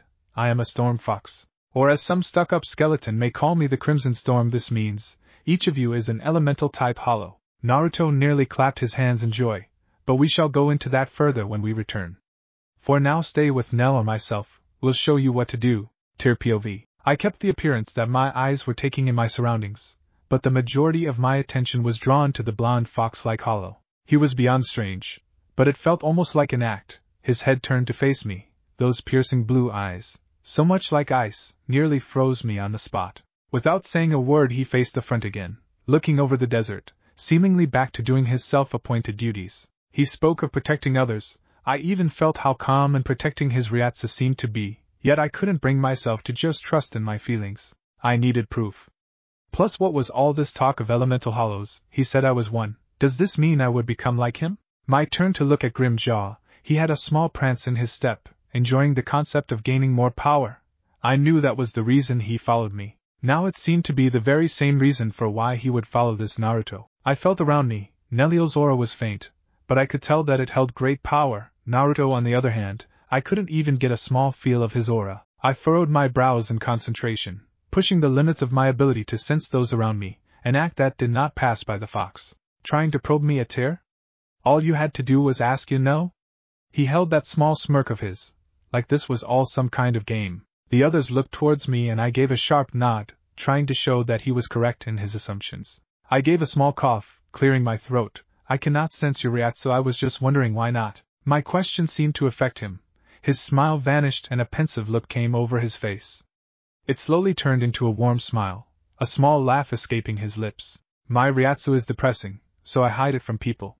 The tears I never cried as a human granted me the control of water, the words I wasted trying to spread joy and peace, air, and the energy I used to protect those that mattered to me, lightning. The deeds of my past life gave me the power to make a difference here. If I have to hide my aura of despair from the rest of the world to do so, I shall, without any regret, even if it makes me seem weak at times. He stated calmly, brushing a few strands away from his face. It was in that moment, I noticed he was not the fool he acted like at times. He was just trying to make us happy. That was a word I had almost forgotten. Would I really be able to feel an emotion as joyful as that though? A better question would be, did I deserve such a thing? I had to become a monster to survive. I had taken the lives of so many that I could no longer consider myself noble, nor deserving of joy. I gave a small shake of my head, clearing the thoughts I harbored. I apologize for bringing it up, Naruto-sama. I watched as the edges of his mouth twitched. It was not a joyful twitch though, as it slowly turned into a frown. He took a few terrifying steps towards me, resting a hand on my shoulder and looking into the eyes behind my mask, his head tilted to the side in a childish manner. If I want you to trust in me, I first need to place trust in you. I want to be seen as a comrade by each of you, not some bossy man. If you have questions, feel free to ask. I will answer them to the best of my ability, but finally please don't add Sama to my name. I do not want mindless drones. I want friends. People I can count on to watch my back as I will theirs. His tone was even, but it was like he was asking us a question, not just telling us what he wanted. Naruto slowly backed away and I was able to release a breath I had not been aware of holding at bay. I doubt that he meant to scare me. With the words he had just spoken, it would be counterproductive. It was just like he was trying to draw my attention purely to him. I was able to see the storm of emotion inside of his eyes. No, despite his attitude, this hollow was no child. His power was impossible to even try to imagine. I could still hear the roaring of the storm cloud behind us. The one thing that stopped others from trying to disrupt the small semblance of peace he had managed to obtain. A power that had wrapped around me, accepted me. Normal. Naruto lifted his hand up to his ear, showing off some strange piece of technology. His voice a murmur to the rest of the group. Nell was able to pick up the name Sale. Letting her know he was talking to the head scientist, she watched a parade of emotions fly across the blonde's face, before finally setting on a grim visage. We'll be back soon. Please continue and inform me more when I arrive. Naruto spoke softly, before his teeth started to bare and a faint chuckling was heard as the line went dead. Nell carefully watched Naruto to see how he would react, already knowing how Sale finished the conversation. You okay, Naruto? The blonde snapped his head up and smiled to the group. Yeah, our rounds are done for today. Sale thinks he has had a breakthrough in the project, and will need our help for a bit. Nell, meaning your ban from his labs has been lifted, temporarily. Nell gave a small cheer as she started pushing Naruto back towards the cloud, talking about how important it was for them to get a move on. The blonde himself gave a small smirk. Project Hoja del Alma, Blade of Soul, was now well underway. Author note: Naruto's tails? His 9 blue tails will make up his cloth-like bottoms most time unless he is in combat, hence why I was not so fazed about giving him a spear for his weapon. More will be added on to that in later chapters, but I can say that he won't be using some long-ass weapon where if someone gets past its reach he is fucked. Naruto speaking Spanish? I am sticking pretty close to Bleach in that regard, where Hollow's abilities are given Spanish names. Yami? Some of you may be a little surprised at that, thinking I was going to have everyone meet up and instantly become friends. Not going to happen. There will be enemies. Tyr, Okuiora, Grimjaw and Mila Rose all meeting up with Naruto. It's an odd group as Naruto pointed out. There will be more explained about it, but some reasons are given, like Grimjaw's lust for power, and Okuiora's need for order. There will be strange interactions because of this. Tyr's joint pain? If you guessed she is already sick, then you are a winner. She is still in the very early stages though. It is also why she was not already a Vasto Lord before meeting Naruto. The Storm Cloud Kingdom? It was an idea from Mass Effect 2, a DLC where you got to fight the Shadow Broker anyway. It acts as a barrier, keeping the bad hollows away and the good ones safe inside. Why are we missing the becoming a Vasto Lord? Because she is going to share her story about it when the time comes. There was a large time skip in which many hollows started to follow Naruto and Nell. They will be introduced in the coming chapters as the plot thickens. Nell's not so clumsy attitude? What you are seeing now is their hollow attitudes. You will see glimpses of their true nature, but it won't always be there. Naruto constantly skipping out on meals? As a Vasto Lord he no longer has to worry about regression. He doesn't like that. He is still expected to eat when they can have food shortages. When times pick up he will stop skipping meals. Tyr not understanding all the things around here? Tyr is going to take some time to adapt to all the changes between being a regular hollow, and one that is living in a large society that aims to improve. Why you hating on Grimjaw? I'm not, I really like him, no homo. But I feel that during these slow stages of the story, a little bit of comedy wouldn't hurt every now and again. The groups? Pretty simple really, we would call them jobs. There are people that tend to gardens, those that build the paths. Others would prepare the food for everyone, and another bunch would keep everyone safe. What's with Tyr not trust Naruto? I thought they were going to get together. In a dog-eat-dog world, when someone extends their hand to help you, you're going to be hesitant. She is grateful for the help he has given her and Mila Rose, but she will not just turn a blind eye to everything he does. She will ask questions on his morals, among other things. Sunsung meeting Tyr and Mila Rose? Yes, Tyr will have her standard fraction in the end. I too enjoy their rambling and the comedic value they added to the show. Okuiora? Yes, he is going to point out the obvious, plus come into some rather interesting information at points in time from being in the wrong place at the wrong time. Cammy? Yes, she is still around. Her role will become less and less as the story progresses, but she isn't not watching what is happening. No, she holds no romantic interest in Naruto, but she feels that him becoming a hollow is all her fault. Why the hell did you name the Soul King Benny? I didn't, Cammy did, and she was angry so I just let it go. If you know what is good for you, you should do the same. Sale, I have made some changes to his character. Hopefully you find this enjoyable. Yes, he is the main reason behind most of the advancements in Naruto's kingdom. And yes, he steals lines from Mass Effect. I plan to make him a bit cheeky as you may have seen, but he is incredibly loyal to Naruto for saving the life of him and his brother. I know in canon he cared little for his brother, but like I said, I have made some changes to his character. What have you got planned for the trip to the human world? That is the coming arc, where Soul Society has to open their eyes and deal with a problem they will never have the numbers for. The Ryatsu bracelets? Not that big of a deal really, it is just kind of like a key, for the moment anyway. They may play a larger role in the future, but for now I am still deciding on that. Nell spooking Tyr and the others? Nell will be Nell, she will have those WTF moments that make her that Aaron that we all know and love.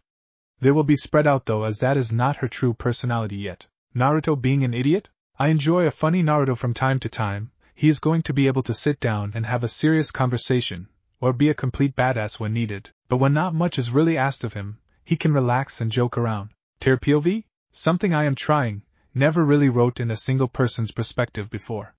Hopefully it was not a total flop, and actually went quite well. Naruto's memories? When he evolved into a Vasto Lord, he has started to reclaim those fragments he lost as an Ajuchas, while some are still from his reach, and will be for some time. Others will start to come back to him. Project Hoja del Alma? Exactly as it sounds, it is the Blade of Soul. Now while that leaves a lot of room for speculation, remember Naruto's old den had something he wanted to protect. What this is, will be left up in the air for a while. A small groan escaped Naruto's mouth as he sat up from his bed, yes, a bed. Something Sail had made for him. Seeing them being used by humans the last time he was in their world, their forms seemed to be similar to the blonde's current one. Hence why it was made for the blonde, who could not deny that it was comfortable. Speaking of Sail, the young Hollow had made a breakthrough in his research. What he had expected to take a few more years, would take only a few months with the new information.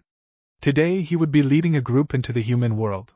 A list of names had already been given for the event. Surprisingly, Sail wanted the new patrol group to tag along with him. Naruto fumbled around his neck, checking to make sure his weapon was still in place, before walking forward onto the tiled surface and summoning some water to wash over him. He remembered bathing to be important before he ended up here. He gave his body a quick shake, some of his fox traits still yet to leave him, before using a warm gust to dry him down. With a tired sigh he walked out of his home. Calling it a home would not do justice though. The place was like a palace, despite Naruto's protests. The Hollows of Symphonia had decided that their leader was not allowed to be outdone by the fool Barragan. Nell was seen walking down the pathway to him, a bright smile on her face. Did you sleep well, Naruto? The bubbly Vasto chirped, giving a small stretch, and feeling her back click into place. I did indeed. Are you going to be joining us today, Nell? Naruto questioned, cracking his fingers and tilting his head to the side, getting a small relieved pop for his action. He watched as she nodded heated, showing she was not planning on being left behind today. Can you round up Tyr and the others for me then? I need to go see Sail quickly before we leave. Nell moved forward and rested her forehead against Naruto's mask, causing him to raise a brow in question at her actions. You're not just going to run off again, are you? Given his past actions, the question was not too far-fetched. The blonde raised a hand and rested it against the side of Nell's face. No, not this time, Nell. A smile tugged at his lips. I won't leave without you again. A strange sensation passed over him. Something moist and warm pressed against his cheek, right near one of his fangs. Nell? He questioned in confusion, seeing her pull away with a confused look of her own. Sorry, but I remember watching those humans do something like that last time we were there. It was a situation much like this, so I just thought that is what you were meant to do. She asked innocently. Naruto raised a hand to his cheek slowly in confusion, a strange warmth in his stomach, one that felt distantly familiar to him, yet he could not place an emotion he held to it. Possibly, maybe that is something you could look into when we are there today. Little did he know that Nell was feeling the same warmth. She also knew what it really meant. A kiss was meant to be a symbol of care for someone else. It was clear to most that Nell cared a lot about the blonde Vasto Lord. How much, though, no one really knows, will do, and I will be able to get the others for you, Naruto. Nell watched as he turned away and headed to Sail's place, fighting the small frown that wanted to form. Nellio POV. I watched that blonde walk away. That's all he really seemed to do these days. I know he is busy and wants to make sure things are running smoothly, but for once, I wish he would just relax so we could spend some time together, like we used to. Plus there was this new Tyr character. Personally, I am not a fan. I know it seems petty, and maybe even a little bit childish, but I feel like she is trying to take my place. Not to mention I am still trying to get a feel for all these emotions that are running around in my head. It isn't meant to feel like a circus in here, right? Well, I hope not, 'cause that would give me a headache pretty quickly. Wait, what's a circus? Anyway, I guess I just feel a little underappreciated. Sure, everyone calls me Lady Nellio, which is pretty cool, and I keep trying to get them to call me Nell, 'cause that's what Naruto does, but everyone seems to go to him with their problems. I am here to It isn't like I don't know what it is like to be a hollow. Hell, I have been one longer than Naruto. Who do you think it was that taught him? Yeah, well, now that I think about it, in a way people still are coming to me with their issues. I mean, if I taught Naruto, that means that the advice he gives out is partly mine, right? How awesome. It still doesn't help much though. Everyone always sees this happy-go-lucky Nell, 'cause that's what I think they need to see to know everything is still fine. But I don't feel like that. I sometimes wish Naruto had never come up with this idea of a kingdom. I get lonely now, and he seems much more distant, even when we joke around together. Which is spread too far apart between session for my liking, by the way. And look, I managed to rant my entire way to the female side of the kingdom. I gave a sigh, not looking forward to fetching Halibel. She was strong for an Ajuchas, but in the end that was all she was. I could crush her if I wanted. No bad, Nell, stop thinking like that and put on happy smiley face. I felt that corners of my mouth turn upwards, thinking about when it was just myself and Naruto, the fun we used to have running through the desert as Ajuchas. Who would have thought we would have been able to create all this way back then? I knocked gently on her door, already having memorized where she lived. A few moments passed and I was about to knock again only for the door to open. She stepped out into the light with sluggish movements. I noticed a few new streaks of blue and inwardly cursed she had started to evolve already. Tear POV. I moved to my feet, finding the action more painful than normal. I heard someone knock against the door to my housing, an action that should be addressed promptly if I was informed right. My body felt stiff beyond all logical reasoning. I had actually been taking it a little easier in my training lately, trying to avoid further unexplained injury. Apparently such an act would not help, as I felt much worse than any day prior. In fact, it almost reminded me of my first days as an Ajuchas when I was found by the group of males, always forced to fight at the front of the group. I could feel a slight wheezing in my chest. It was followed by a small but harsh cough, one that made me stumble forward, towards my destination. It was my duty to open this door for the hollow on the other side. One that I was not going to fail in. Upon opening it I saw Lady Neliel standing there, her face turning from a bright smile to one of anger, and what seemed to be another that I couldn't put my finger on. All I knew was that angry Vasto lords were never good, even a ditzy one like Lady Neliel. So pushing down any pain I felt at the moment, I took a step forward and looked up to her and gave a small nod. How can I help you, Lady Neliel? She quickly shook her head, the frown and anger vanishing. Inwardly I was relieved. I had the pleasure of watching herself and Lord Naruto spar a few weeks prior. Well, calling it a spar would be an exaggeration. The two were merely poking fun and she was trying to force him to eat once again. But nonetheless, my point is that the Ryatsu they were just throwing around in their techniques was staggering. Even if I was in prime fighting condition, I doubt I would last more than a moment against her if she became serious. I was coming to fetch you for the expedition, but now I am not sure if you would be able to go, she trailed, instantly causing me to become defensive. It sounded almost like she didn't want me to go, like something was wrong with me escorting Naruto to the human world. It would seem that she saw I was not happy with where the conversation was heading. Her hands shot up into the air and I flinched back. But a click of Lord Naruto's fingers was all it took to kill a hollow. I would be prepared if she tried such a move. Know what I mean is, you have felt weaker lately, haven't you, Tear-san? Lying would get me nowhere. But I didn't exactly want to admit that I was becoming weaker, especially not out loud. It would seem that she understood such a thought. It's okay. Really it is. It's great in fact, but you are going to need to take it very easy for some time. Let the others pick up their game a bit. I shook my head, not understanding what she was trying to get across to me. Why couldn't her and Lord Naruto be more direct with how they approach situations at times? I do not know what you mean, Lady Neliel? I questioned hesitantly. All anger was gone from her form, but it was still not worth the risk. You have gained new markings on your mask and body. This means that either you are a very strange hollow, or you are going through the evolution to Vasto Lord.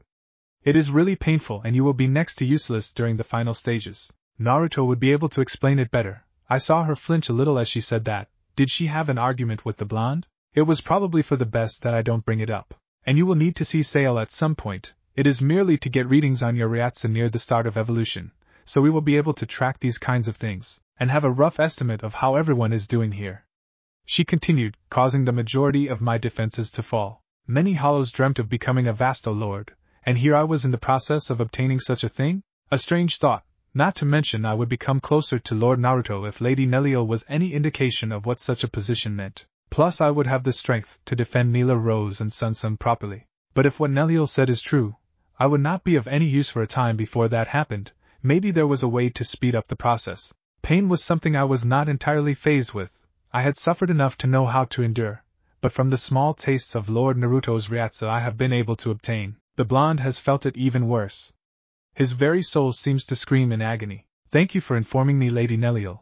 I should inform Lord Naruto about such a thing, and see if there is anything I could do in such a state to help. It would be up to our blonde leader as to what happened.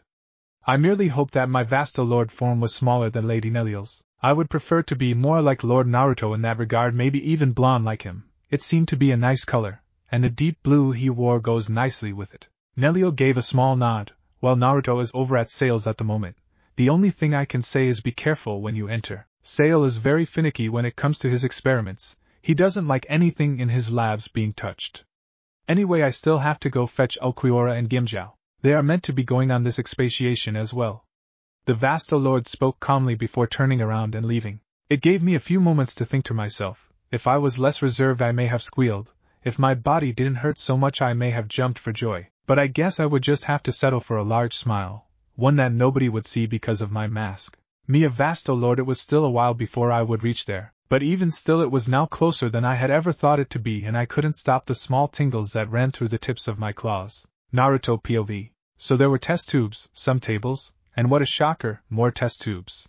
Sale really didn't bother to hide his work at all, but then again, most hollows were banned from his labs quite quickly, him finding them too much trouble to have around. I heard some yelling as I entered. Yilford, Sale's older brother, seemingly in trouble yet again. From the sounds of things, he had got some papers in the wrong order. I couldn't tell the order for most of the things around here. I mostly just pointed at cool-looking things, and talked about my big book. My big book that only Sale and myself had read.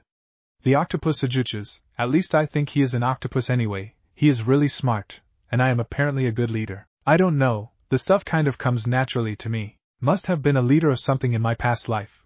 But if that was the case, why was I always so sad?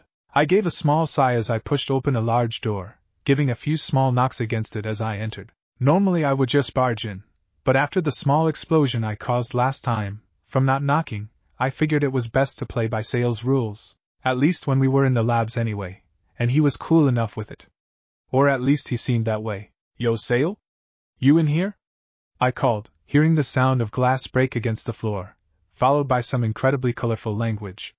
Yilford clearly dropped something again. A few moments later the very hollow I was looking for appeared before me, giving a small bow. You called Naruto-sama, or is it Lord Naruto now? I saw the small smirk on his face. He was doing this purely to get on my nerves. It was working.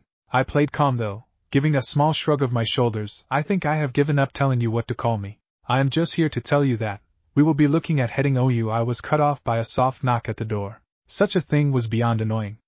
I snapped my head around to see who would do such a thing, even though I really had no decent excuse for telling them off. I saw a confused-looking Tyr. The markings on her mask were different. Not to mention that she had some blue bolts of lightning running down her legs now, an interesting new feature. My body turned and my head gave a small tilt. Tyr, can we help you with something?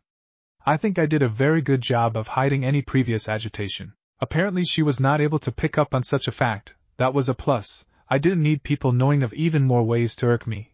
But from the smirk on Sale's face, I knew he saw it. Lady Neliel believes I may have started to evolve. She thought it would be best that I came to speak to Sale-san. And while you were here, Lord Naruto. Inwardly I cringed at the way she addressed me. I knew Sale was laughing inside himself at such a thing. I was told that you would probably not take me today. While I will regret not going, I can see the reason behind your actions, and ask if there is anything I could do during this state of evolution. I gently played with the fangs on my face. The process for becoming a Vasto Lord was quite painful, not as much as fighting without any skin on your body, an odd memory, but one nonetheless. Anyway, I was busy trying to find a place where she could fit in during her evolution. She seemed intent on working during such a state, even though I just let Nell do what she wanted during it. Meanwhile, with Tyr's permission, Sale had started to take Ryatsu readings with some strange little device of his. It broke the last few times he used it on me. But maybe he was just having issues with getting readings, or it was not finished yet. Miss Halibel, wasn't it? She answered his question with a sharp nod. Why was everything about her so sharp? Her personality was one such thing.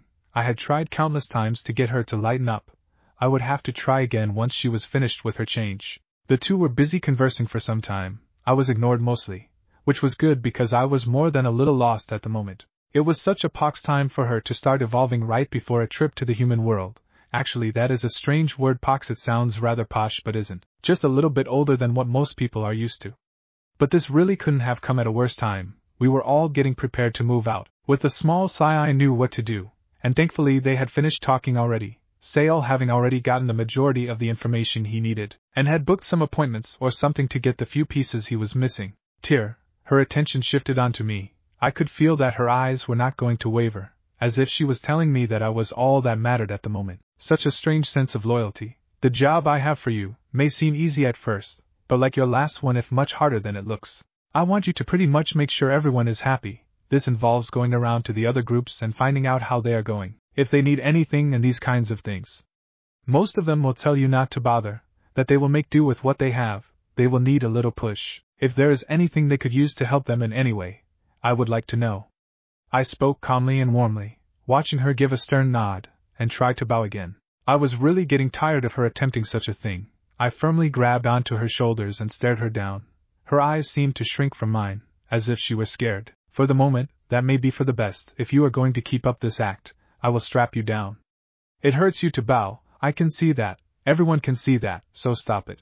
If you feel the need to continue such an act when you are better, then do so. You can do whatever you want, but I will not have you hurting yourself because of some ridiculous need to bow before me. Do you see Sale doing such a thing? Do you see Nelio? If I have to make this an order, Tear, I will. I all but bit out, watching her stiffen in my grasp as I pulled her back to her feet. I slowly let go and eased away from her, in case she tried again. She was even more stubborn than myself at times, a fact that amazed me. Hi, Lord Naruto, I am sorry if I offended you. She seemed somewhat upset, something I knew I didn't like. With a sigh I walked forward, feeling bad as she flinched with my movements. I rested a hand on the side of her face like I did Nell. It had a strange way of drawing one's attention to you when you spoke, even calming them just a tad. You only offended me by placing your well-being below my own. I enjoy your company, Tear, and I look forward to when you finish evolving so we can see what you are really capable of. But until then, please take it easy. We are rather weak during our evolution. I feel this is the reason why we are so few in numbers. Thus I don't want you doing things that may injure you or cause you any more pain than what is needed. She nodded into my hand and gave a small sniff, one that was a little creepy but it seemed to relax her. Normal POV. Sale cleared his throat softly, breaking up what could be described as a scene before him. I believe we have things to do, right, Lord Naruto? A small chuckle being held under his breath. Naruto shrugged his shoulders at the man. That we do. Please rest here. When you are feeling up for it, you can talk to the groups. And don't worry, I will take you on the next trip to the human world, that is a promise. The shark-like Ajutsus gave a sharp nod to the blonde, watching as him and Sale quickly filed out of the labs. Yilford, try not to destroy all of my notes before I return. Even you should be able to handle such a task. Naruto gave a small shake of his head. Maybe you are a little hard on him? It must not be easy having such a bulky form. It was an offhand comment, but one that hit Tear hard. She looked down at her hollow form and clenched her eyes shut, praying that her vasto lord form would be slimline. Like Naruto's, he was right. Such bulky forms really are troublesome. She had watched Nell often knock things over by accident. Giving a small shake of her head, Tear carefully left the lab, not wanting to be any more of an issue for anyone in her current state. She would head to the groups and see if they needed anything, like Naruto asked. Hopefully this evolution would pass soon. She didn't like being restricted from going with the patrol group already. Grimjow POV.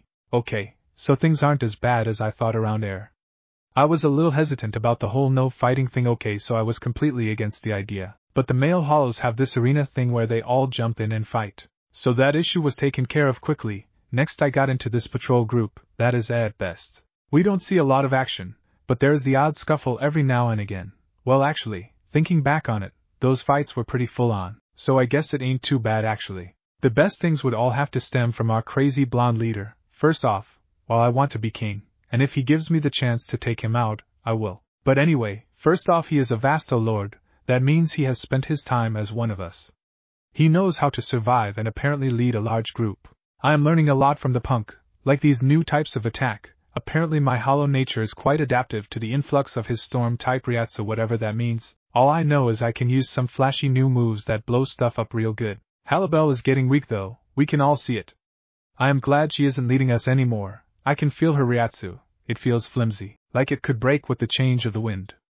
I got no idea what this means, but I know she is really sucking up the new leader's ass. and from the expressions he pulls, he doesn't like being reminded he is in charge. Good thing I don't plan on doing so. After all, if he doesn't want to rule, he can just give the crown to someone more fitting, like myself for example. Melrose is off doing some gardening crap. I think it is a bit of a farce. But that is where the majority of our food comes from. I still think we should have lower hollows handling such a thing. That is if they could stand being near Naruto's and Nellio's aura. And what is with everyone calling them Lord and Lady? That shit makes no sense to me. Sure, they are strong, and they are Vasto Lord. Wait, could that be why? Would that make Nellio a Vasto Lady? This thinking stuff hurts. I have been trying to take Ulquiorra's advice. Freaking Bat Boy is thriving here. People are starting to call him the Tempest Bat, but he needs to get angry or something. He's always so serious, and it gets on my nerves. But anyway, we are going to the human world today. Apparently the kingdom does this every couple of years, and we always learn a lot from it. I heard some whispers that this Sao guy is coming along with us. The man is meant to be some kind of freaky scientist. Oh, I guess that is him with Naruto now. What is he, some kind of octopus? Ulquiorra POV. Grimjow is being a pain again. He has that face on him. It looks like he is trying to think. He should give it up. I know I told him to give it a shot, but after seeing what he does with the limited brain he has, it would be best if he didn't. Lord Naruto has shown up. It must be time to go. You really didn't expect much more, did you? Normal POV. Naruto scratched at the side of his mask, an almost bored look on his face. Well, it looks like everyone is here. He quickly did a quick look over the small group. There were a few other hollows among them, but those that stood out most were Grimjow and Ulquiorra, seeing as he spent the most time with them. When Nell arrives, we shall leave. A few minutes passed as the slow sound of hooves clunking against the pavement entered their ears. Inwardly Naruto gave a frown. Something was wrong with Nell. He had known her long enough to be able to tell just from the way she moved. Noticing that everyone's eyes seemed to be on her, she quickened her pace and came to stand beside Naruto, dodging his questioning eye for the moment. Now that we are all here, he trailed, swiping a hand at the air and ripping open a large portal. We can get going. The journey to the human world was brief. Naruto knew the exact location of where they were headed, meaning the tunnel was only a few steps, not some giant walk like some other hollows were fated to endure. The group exited the portal and looked around. A few whistles were given while others found it a little difficult to breathe due to the lack of spirit particles in the air. Naruto looked around for a few moments, his eyes slowly taking in the surrounds. 3 hours, then I want everyone to meet back here. Try to keep a low profile. This means no killing. I don't want attention drawn to us like that fool Barragan. The expedition gave a stern nod, leaving 5 standing in the air still. Naruto's hands crossed over his chest. Grimjow, Ulquiorra, seeing as this is the first time you two have been here, enjoy your time and study the humans. You never know when the small things they do may come in handy. If you see anything you think may be useful, feel free to take it. Just don't cause much of a scene. I do not want to be fighting off an army of Shinigami. What seemed like a smirk could have been seen on the panther's face as he vanished, going off to do his thing. Ulquiorra hung around a few moments longer, dipping his head in acknowledgement to Naruto before taking his leave as well. Sao, do what you must, just try to keep the crowd you draw to a minimum. Naruto spoke calmly, just wanting to get everyone on their way as fast as possible. Of course, Lord Naruto, your words are law after all, the scientist chirped, giving a small chuckle as the blonde seemed to twitch in response. Sao vanishing due to whatever it is a scientist would in such a situation. Naruto turned to face Nell, seeing that she was looking intently at the ground beneath them, like it had become the most interesting thing in her life. Naruto took a few paces, stopping in front of her and looking down as well. I do rather enjoy how green the land is here. It is a nice change from the sandy landscapes we are used to. Nell stiffened before giving a small nervous giggle, trying to play off the fact that she hadn't noticed Naruto get so close, having been lost in her own train of thought. Yeah, it is nice. I'm sorry for being late. I lost track of the time for a few moments. That's okay. I often find myself losing track of time in Hueco Mundo blasted never-moving moon. Do you want to tell me what is bothering you? The blonde questioned, a heavy silence covering the air for a pregnant moment. Nell quickly shook her head and put on a brave smile. No, there's nothing wrong. I was just thinking was all. She lied, hoping that he would leave it at that. Her hopes were cut short as she felt a hand cup her face. She felt herself being drawn to look at his blue eyes, already knowing that she would end up speaking if she was forced to look at them. Are you sure, Nellio? I thought we were going to tell one another if we thought something was wrong from now on. Naruto's words caused her head to sink a little. He had been honest with her. The only thing he hadn't explained fully was that book of his. She knew he had it, and he promised to tell her everything once they understood what it all meant. I just feel like we are growing apart, Naruto. You have become distant, and this will sound selfish, but I am starting to regret helping you with your kingdom if it means that I will lose someone I care about. I guess I have been spending an unfair portion of my time training the new recruits. He slowly leant in and brushed a few strands of hair away from her cheek, placing a soft kiss on the side. I do cherish you, Neliel, but I am confused about what you want from me. The chill that normally rests in my chest is lifted when I am around you. I find it confusing, but the warmth you bring is a pleasant change. Naruto backed up a little and scratched at his cheek with his claws. I may have been avoiding you because I was scared of making a mistake and ruining what is between us. Neliel POV. When those words left his mouth, I felt my own grow dry.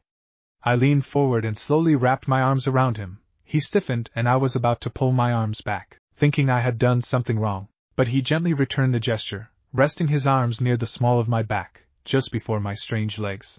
I hated them. They were stupidly large and made everything so much harder to do. Even putting my arms around Naruto felt strange. Like it wasn't natural. I looked up, seeing him looking down at me. It was so strange as our positions were normally reversed, with him being shorter by a small bit.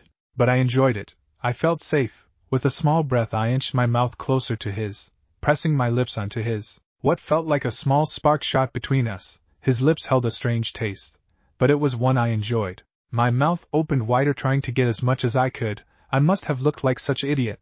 But Naruto did the same. Whether it was to make me feel better, or because he felt the same I didn't know. I let out a small moan, like when you get that itch that has been bugging you for a while, never noticing the increasing Ryatsu around us. I enjoyed being shorter than him, that much I knew already. Our lips parted and he rested my forehead against mine, giving me that cheeky smirk of his. I really did miss this side of him. I let out a small yelp, as a strange feeling ran through my body. My head snapped around in a panic, trying to figure out what could have caused such a thing. It started to hurt, and I started to become scared. Naruto frowned and held me tighter. He didn't need to say anything, because the look in his eyes showed he was as confused as I was. Then it felt like I was on fire, and I started to scream. Naruto was talking to me. I could make out what seemed to be comforting words while he tried to do something, anything. Then it just vanished, leaving me panting. I quickly looked around again, my eyes meeting with Naruto's, and I watched as he grasped at his head. He didn't even grunt, but I could tell he was in pain. He was always like that. Even during his evolution he hardly made a sound, while I was much more vocal about the pain of such a thing. He looked at me, but it wasn't with the eyes he normally did. While they were still their icy blue, there was something different about them, and when he slowly moved forward, I felt a strange desire to run away. I held my ground though, even as he snaked his clawed hand around my neck, his thumb caressing my cheek softly. He moved forward and kissed me again. This time there was no pain, but I started to feel lighter. I even felt a change in the wind, like it grew colder around us. His other hand wrapped around my waist and lifted me up. I threw my legs around him, deepening the kiss, before both of us suddenly pulled away. I looked down at my body. It was now quite similar to Naruto's own. What was best was that I had 2 legs, not 4. I pushed off of Naruto, missing his strange warmth, but I needed to see what the hell just happened. Normal POV. When Naruto went back in for the second kiss, their Ryatsu spun out of control. Already the two had a strange bond with one another. Now it would stay till the end of their days. Gone was the goat-like mask Neliel used to wear, replaced by one much like Naruto's own. Her bone chestplate was still intact, but now it was slimmer. Her legs had grown armor plating with tiny little claws on the end of her toes. But what got her the most would have to be the long green thing behind her. Nell's eyes darted from side to side, trying to get a good look of what it was, only to hear Naruto chuckle. That strange look was gone from his eyes now, leaving only the hollow she knew. He moved forward quickly and caught the object of her attention, giving it a firm squeeze and seeing her eyes go wide. You have a tail, Nell. He trailed, letting it sink in. Sure, she had a tail before, but this one looked cute, plus it had a little bone tip. He gently moved it around to her front, where she looked at it for a moment before slowly wrapping her hands around it. Naruto unwrapped one of his own from around him and held it up next to the green one. It looks like yours, Naruto, she said almost breathlessly, not believe what was happening. What's happening? I don't know, Nell, but Sayo was trying to find something to take his mind from the project for a while, and I think we may have just done that for him. I haven't heard of anything like this before. The blonde let go of his tail and let it join the others, finishing the wraps around his bottom half. Nell seemed to start concentrating on something before her own tail started moving in the same way, creating a skirt of sorts for herself. Naruto rose a brow behind his mask at the action. Not bad. It will take some time for you to get used to controlling it, but once you do, it becomes almost like second nature. Nell nodded before sniffling and crashing into his chest. Thank you, Naruto. I feel better like this. I don't really know what I did, Nell, but I am glad I did. With a smile on his face he warped his arms around her. He really had missed his times together with her. Sadly now was not the time for such affections. A small cough from behind him grasped his attention. Sorry to interrupt Lord Naruto, but I feel a large amount of different Ryatsu coming to this location. Sale stopped himself as Naruto stepped away and revealed Nell to the scientist. Watching his expression change in an instant, well, this is much more than I had been expecting to find here. Anyway, I assume this has something to do with what could be a horde of Shinigami heading in this direction. Naruto shrugged his shoulders. I'm not sure, Sale, but it seems as if our trip is to be cut short. You still remember how to open a Garganta, right? The hollow in question gave a small scoff, finding the insinuation nearly insulting. Very good, go with Nell, and take the others to safety. This little fox will hold them off while you get everyone back to the cloud. Nell looked like she wanted to protest, but quickly had her hand taken by the scientist and lead away. Naruto took a stance, spreading his legs a shoulder width apart, his arms crossed across his chest and his tails wrapped around his legs. Waiting, that is what those that came noticed. The hollow was waiting for them. A strange act that meant he knew they were coming. Sale POV. Today had been a marvelous day for me. Firstly, I got to taunt Naruto, like normal. Then I got to do some testing on Miss Halibel. Their theories were correct, and she is indeed entering the evolution cycle. I was able to try one of my experiments in the human world. Some people were able to notice us, others not so much. I noticed some strange Ryatsu slowly approaching, and thought for a moment that my testing may have alerted people to us. Well, in a way that wasn't planned anyway. But then I took in the Ryatsu of Naruto, and what was Neliel at first, but now well she felt like a less powerful Naruto, with only a twinge of her own Ryatsu. I really was able to do the most interesting of things working for the blonde. Beside me was Nell, someone who I would indeed like to examine closely. I have never heard of such a change before. But now was not the time. I gave a small clap and flared my Ryatsu a little, making sure to keep it under the level that Naruto was pushing out to cover us. A few hollows quickly came. Ulquiorra was standing there with his normal expressionless face. There were a few others, but they were lower tier, and mostly just used for lugging things around. Well, in my mind anyway. Not even worthy of me knowing their names. Oh, that nearly sounded a little evil. It is time to go. Sadly, we have had some unexpected visitors. If you could please quickly find the others and bring them to me, myself and Lord Naruto would be most thankful. I gave a charming smile. I was good at that. Then I noticed where his gaze was, landing on the form of Neliel. He had a fair reason to question what happened, as did anyone really. It was no small fact that most of us looked up towards herself and Naruto, and to see such a change, well, it would be interesting. There was no doubt about that. In fact, I am sure Miss Halibel would be most interested if the vibe I am feeling is anything to go by. She seems to have grown an attachment to our blonde leader. All will be explained at some other time, Ulquiorra. But for now we are in quite the rush, so please do as I have asked. Lord Naruto will meet us back at home. I kept my voice calm, but in all honesty, I had finished everything I had wished to do here today. Anything else gained would just be a bonus. The emotionless man gave a small nod before vanishing. A useful ability, one I must learn. It didn't take much longer for the others to gather, and I promptly used the technique Naruto himself had shown me. Swiping my hand at the air and ripping it open, picturing the center square clearly, and seeing it open up a few steps away from us. I waved my hand forward, everyone in. As I said, Lord Naruto and myself will explain everything at some other point. But for now just do as you are asked, and everything will go back to normal shortly. I watched them all pile in. Looking back in the direction where we left Naruto, the clouds were getting awfully dense in that direction. A small smile graced my lips. Everything would be fine. Normal POV. Naruto stood firm, his lips pressed into a thin line. Shinigami, why are you here? He watched as approximately 30 people in black cloaks stood in front of him. One had a white overcoat of sorts. He would later find out it was to be called a Haori. An older man, with graying hair, stepped forward, his arms resting inside of his sleeves. Hollow. Your kind is not welcome in this world, but under the current circumstances I must ask your name. He held an expressionless mask on his face, while those around him clutched at their blades. I am sorry, Shinigami, but where I am from, we address ourselves before asking such a thing of another. But maybe that is just my kind showing proper manners where they are needed? The blonde taunted, watching those around him sneer. They slowly tried to surround him, an effort that would prove to be useless. His eyes rested on someone that looked out of place. The rest of the people were all male. With dark hair, sans the older man, with clips inside of them, each had pale skin. But this one was female, darker skin and purple hair pulled into a ponytail, gold-piercing eyes all but glaring at him, her hands gripping tightly on a short blade. I suppose you are correct. You have made it clear you are not a mindless beast like others of your kind. Kuchiki Jinrei, 27th head of the Kuchiki family, and captain of Division 6. Behind me stand a mixture of men from my clan, one from Clan Shihoin and a handful of men from Squad 6. The male slightly narrowed his eyes and Naruto spread an arm out. The blonde gave a slow bow, making a large display with his arms as Sale often did.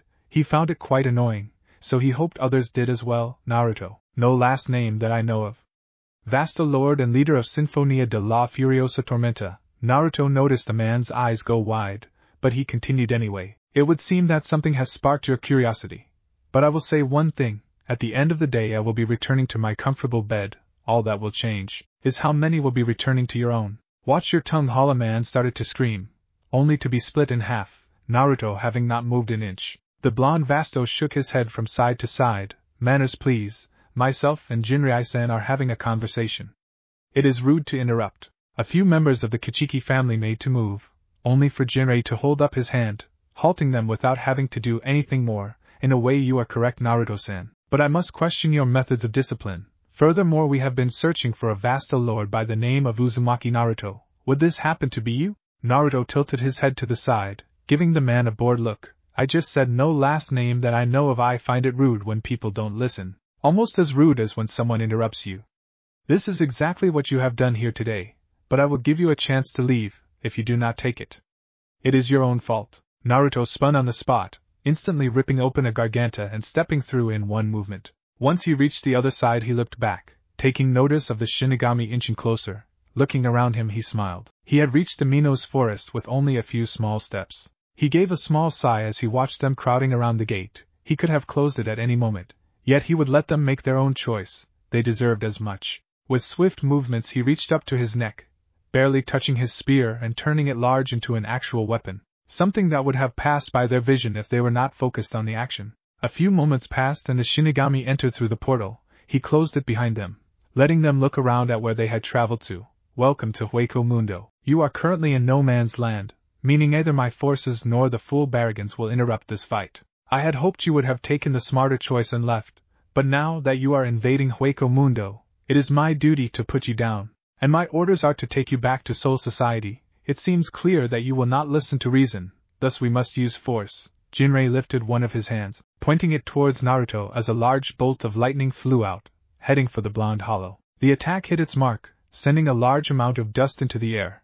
A few of the Shinigami cheered, thinking it was over already, while 3 frowned. The attack was enough to take out a Jillian, nothing more. Their thoughts proved right as the dust cleared, showing Naruto standing there like nothing happened, his head tilted to the side, while a hand rested on his hip, a bored expression on his face. I guess I forgot to add that I am the Storm Fox, but then again the name of my kingdom should have given that away. As skilled as you might be, Jinrei-san, none can control a storm better than myself. As if following his cue, rain started to fall around them. Looking up, some noticed a large cloud forming above their heads. The foxy hollow smirked and spun his spear around in his fingers, watching as large bolts of lightning shot to the ground, taking out the slower Shinigami. Their bodies lay on the ground crispy and cooked. Jinrei clutched at his Zanpakuto, preparing to draw it only to feel something rip through his chest. He looked across to Naruto. Seeing his left index finger pointed in his direction, a small ball of energy resting on its tip, his large spear was effortlessly holding back his son-in-law. The wise old man drew his blade. He guessed he would need to release Scatter-ga. He coughed up blood, and looked down to see another hole had been punched into his body. Koga was being pushed back, while most of the men lay defeated already. Yoruichi was moving around the fox quickly, but was being kept at bay by his tails. I take it from the look on your faces I am the first Vasta Lord you have fought. This is your own fault. I gave you the chance to leave, but I guess you were just following orders. Funny, they are going to get you killed. You are a fool like Barragan. Naruto's smile left his face. No longer did he play with Koga. He spun his spear once more and shoved it through the man's gut, shattering his Zanpakuto. His eyes went wide as his legs grew weak. He fell forward onto his knees and looked up into the eyes of Naruto. The blonde tore the spear from his gut, and then his form started to roll to the side, and grow taller. Koga heard a loud scream behind him, and noticed he was now quite close to the hollow's feet. Looking up he saw his body, and it all made sense to him. To be bested by a hollow, how shameful. Well, he was the strongest from your group, I expected better. Naruto looked between the female and Jinrei, deciding which one was next. Any last words, Jinrei-san? The older man nodded, a small smile growing on his face. May I have a final request instead? His words got a small look of surprise from Naruto, who slowly nodded. Let Yoruichi return to our world, she still has a whole life ahead of her. To waste such a precious thing, I don't think even you are that cruel. After all, like you said, you gave us the chance to walk away. Naruto shrugged his shoulders, pointing his spear at the darker Shinigami. Give me your blade, and I will send you home. Both Shinigami nearly gawked at him for such a suggestion, but he gave a small shrug of his shoulders, raising the Ryatsu resting on his finger again, extending it into a long thin line, one that stopped at the throat of Jinrei. It will teach her to adapt and humble her. If not, I can kill her now and be done with this conversation. Jinrei gave a weak old smile and a nod of his head. Yoruichi looked at him in shock. Jinrei-sama, you cannot be serious about such a thing. You are surely worth more than myself to Soul Society. Hush, girl, do not deny a man his last wish. Keep that grandson of mine out of trouble, and place your sword on the ground. Naruto sent a tail forward and collected the blade, bringing his tail back and wrapping it around his body, the sword resting at the small of his back. He withdrew the energy from his finger, looking blandly across at the duo. Come, girl, I shall open the garganta for you. With understandable hesitance, Yoruichi moved forward, watching the man closely as he opened the portal. Part of her wanted to steal her Zanpakuto back, but after seeing how fast he dealt with Koga, it was ill-advised. As she stepped closer, she felt the hand clasped down on her shoulder. You are taking too long, do you want a push? The cool voice came, nearly sending a shiver down her spine, but she used Shunpa, quickly stepping through the portal and spinning around, watching as it closed. When it did, she looked around and found herself back where she started. She looked down and saw a strange arrangement of rocks beneath her. Cats don't have Ryatsu, it stated, making her realize he had known she was there from the start. What scared her the most was, he never moved to create the sign. Your request has been fulfilled, Jinrei-san. Now you will come with me. The statement caused a look of shock from the older man. You're not going to kill me? Naruto shook his head softly. I never said I would kill you here. See, my friend and I have been working on a project. The only issue was we needed a live Shinigami captain. I believe you see where I am going, Jinrei-san. The older man gave a grim nod, his hand on his blade. He moved it up towards his neck only to feel its weight vanish. I gave you your last request. It is only fair that you give me what we hollows want. Do not make this more painful than it needs to be, Jinrei-san. Naruto's voice was chilling calm. The old Kuchiki looked to the blonde. Behind him was the image of a crimson fox, a sickly sweet smile on its lips while a fire burned in its eyes. Then it vanished, leaving a smiling Naruto. His tails flew out in all directions and lifted up the bodies of downed Shinigami around him. Naruto placed his spear up near his neck and shrunk it down, attaching it once more to the small chain. The blonde stretched his hands out wide, and gave a small whisper, Espejo, mirror. The air around him seemed to become dry as a foggy sheet of water slowly formed. Numerous images flashed through it. Before it froze on a certain one, large test tubes could be seen on the other side. For a few moments nothing happened as Naruto stared at the frozen sheet of water. The tail that had been holding on to Yoruichi's Zanpakuto unraveled itself, placing the blade in the blonde's left hand, before shooting across and stealing the one from the old man, mimicking its action from moments before. Naruto calmly walked forward and picked up Jinrei, binding the man's hands behind his back, and carrying him through the mirror. On the other side, Sale stood with question in his eyes. If Naruto was coming straight here, that meant he had something.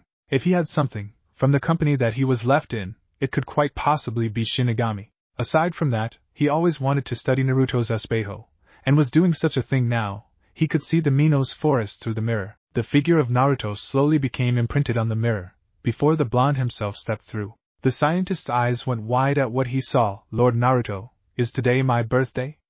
The question caused the Vasto Lord to give a small chuckle. It would seem that way, Sale, but you said you needed a live Shinigami captain for Project Hoja del Alma?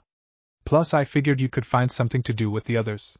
Also the man in my hands is Jinrei-san. His stay should be somewhat comfortable, if that is not too much trouble. After all, he was just following orders which led to his current situation. Naruto stated calmly as he placed the corpses of the Shinigami onto nearby tables, and placed Jinrei gently on the ground. Seo gave a small shrug of his shoulders. That shouldn't be an issue, Lord Naruto.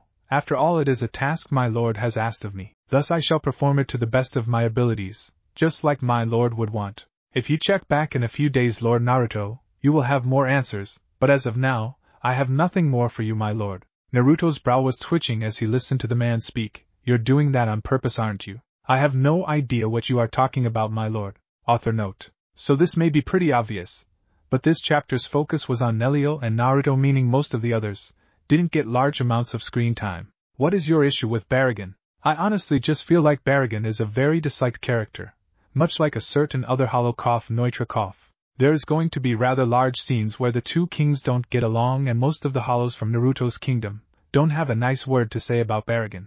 Nerio kissing Naruto? I feel like this Naruto, while he shows affection, would not be one to make the first move, plus I thought it would be cuter if Nerio did it. Quite a few different points of view in this chapter reasons. I enjoy writing like that for quick snippets, as it allows us to grasp a portion of the mentality that the person we are viewing from is feeling. Also, if there is a line break without telling you which POV it is, 90% of the time it will be just a shift of scene, meaning the POV remains the same as it was before. Nerio? I felt that she was way too happy and canon-like all the time, unless she was fighting, so she is being sprinkled with some other emotions in this FIC. Nerio and Tyr? Nell thinks Tyr is trying to take her position, being that they are both strong female hollows that want to be near Naruto. Even if it is for somewhat different reasons, hence there is some hidden hostility between them. Tyr's evolution? We are actually going to be following the evolution of Tyr rather closely. I believe this will be a good event to get her to start trusting in Naruto a bit more. While there is small doses of it here and there, this event will be the thing that kind of secures it. Tyr coming across as somewhat scared of Naruto? Well, the first time she met him, he did rip a hollow to pieces with just the wind. Plus, as she mentioned, she had the pleasure of watching Naruto and Nerio use a few of their techniques against one another. Naruto pulling her from the patrols as soon as she started to show changes of evolving? Two big reasons. Naruto doesn't like to see people hurt. He knows firsthand how crappy you can feel when going through evolution, so he doesn't want to see Hiri hurt out on a patrol. Second is, having another Vasto Lord in his kingdom would make it that much safer, and he didn't want her to just be some nobody. Hence why he asked her to go around to the other groups and see if they needed anything. Tyr always trying to bow? It was something that was drilled into her before she met Naruto. As she stated earlier, she had spent time with another group of hollows. Was that a tiny bit of Tyr's Naruto fluff right there? Yes, it was but a small pinch of what is to come. While she may not trust him, her animal instincts may call out towards him because he is an alpha male. Anti-large hollows? Yeah, there is a fair bit of that in this chapter. Sale doesn't like them because they always knock stuff over, as well as Naruto stating outright that such a form must be troublesome. Something that Tyr knew and wished her Vasto Lord was more like Naruto's. Gimju? He didn't get a whole heap of screen time this chapter, but his POV section did help to give us an idea of why he is still following Naruto, plus some comedic value and a small hint towards another hollow's powers. Nerio in the human world? She feels as though her form is wrong, and is not shy about voicing these feelings to herself. Because of her, for lack of a better word, hatred of her form, when she and Naruto share and merge their Ryatsu together during their explosion of emotions. This kiss in the air, she transforms into a fox-like hollow like Naruto. This is because he was the only hollow she had enough of an attachment to that had enough Ryatsu to perform such a thing. That plus I felt like the whole centaur thing was just off for her. It really just didn't seem to fit, for me at least. Seo? As I said, I will be portraying him a little different in this fiction. He will still be a mad scientist, but he will have some morals and loyalties, plus make the odd joke or reference every now and again. He has a lot of respect for Naruto, and does enjoy his time with the blonde, as he is constantly learning new things. The Shinigami v Naruto? Yeah, it was a bit of a stomp, wasn't it? But then again, none of them would have gone up against a Vasto Lord before, so they wouldn't exactly know what to expect. I wanted Soul Society to come across as weak at the moment. Because Yorichi escaped, she will be able to relay the information that hollows are getting stronger, thus their training increases drastically, building them up to the Soul Society that Ichigo invades. Koga being taken out so easily? I found Koga to be incredibly arrogant, so he was probably thinking along the lines of I don't need my Shirkai to take down a hollow. That thinking would have led to his demise had he met most from Naruto's kingdom. Naruto taking Yorichi's Zanpakuto? It helps to give reason as to why she doesn't have one in the canon. But it will also solve a small puzzle I had down the track. Espejo? Yes, it is a little like Haku's crystal ice mirror, isn't it? But really it is more like a method of transportation across long distances while staying within the same dimension. Hoja del Alma? Blade of Soul is a project that Naruto and Seo have been working towards. One of the key missing pieces was a Shinigami. While Naruto is mostly against fighting, he is okay with protecting his friends. So let's say for example a bunch of Shinigami invaded Hueco Mundo. Well, you get the picture, right? Next chapter hint? Evolution of a pack mentality. What if Naruto was Hollow God Harem? And thanks for watching my video till the end. If you enjoyed this content, then do consider subscribing to my channel. And leave a like if you guys need the next part, comment down, and thanks for watching the video, and see you guys in the next video.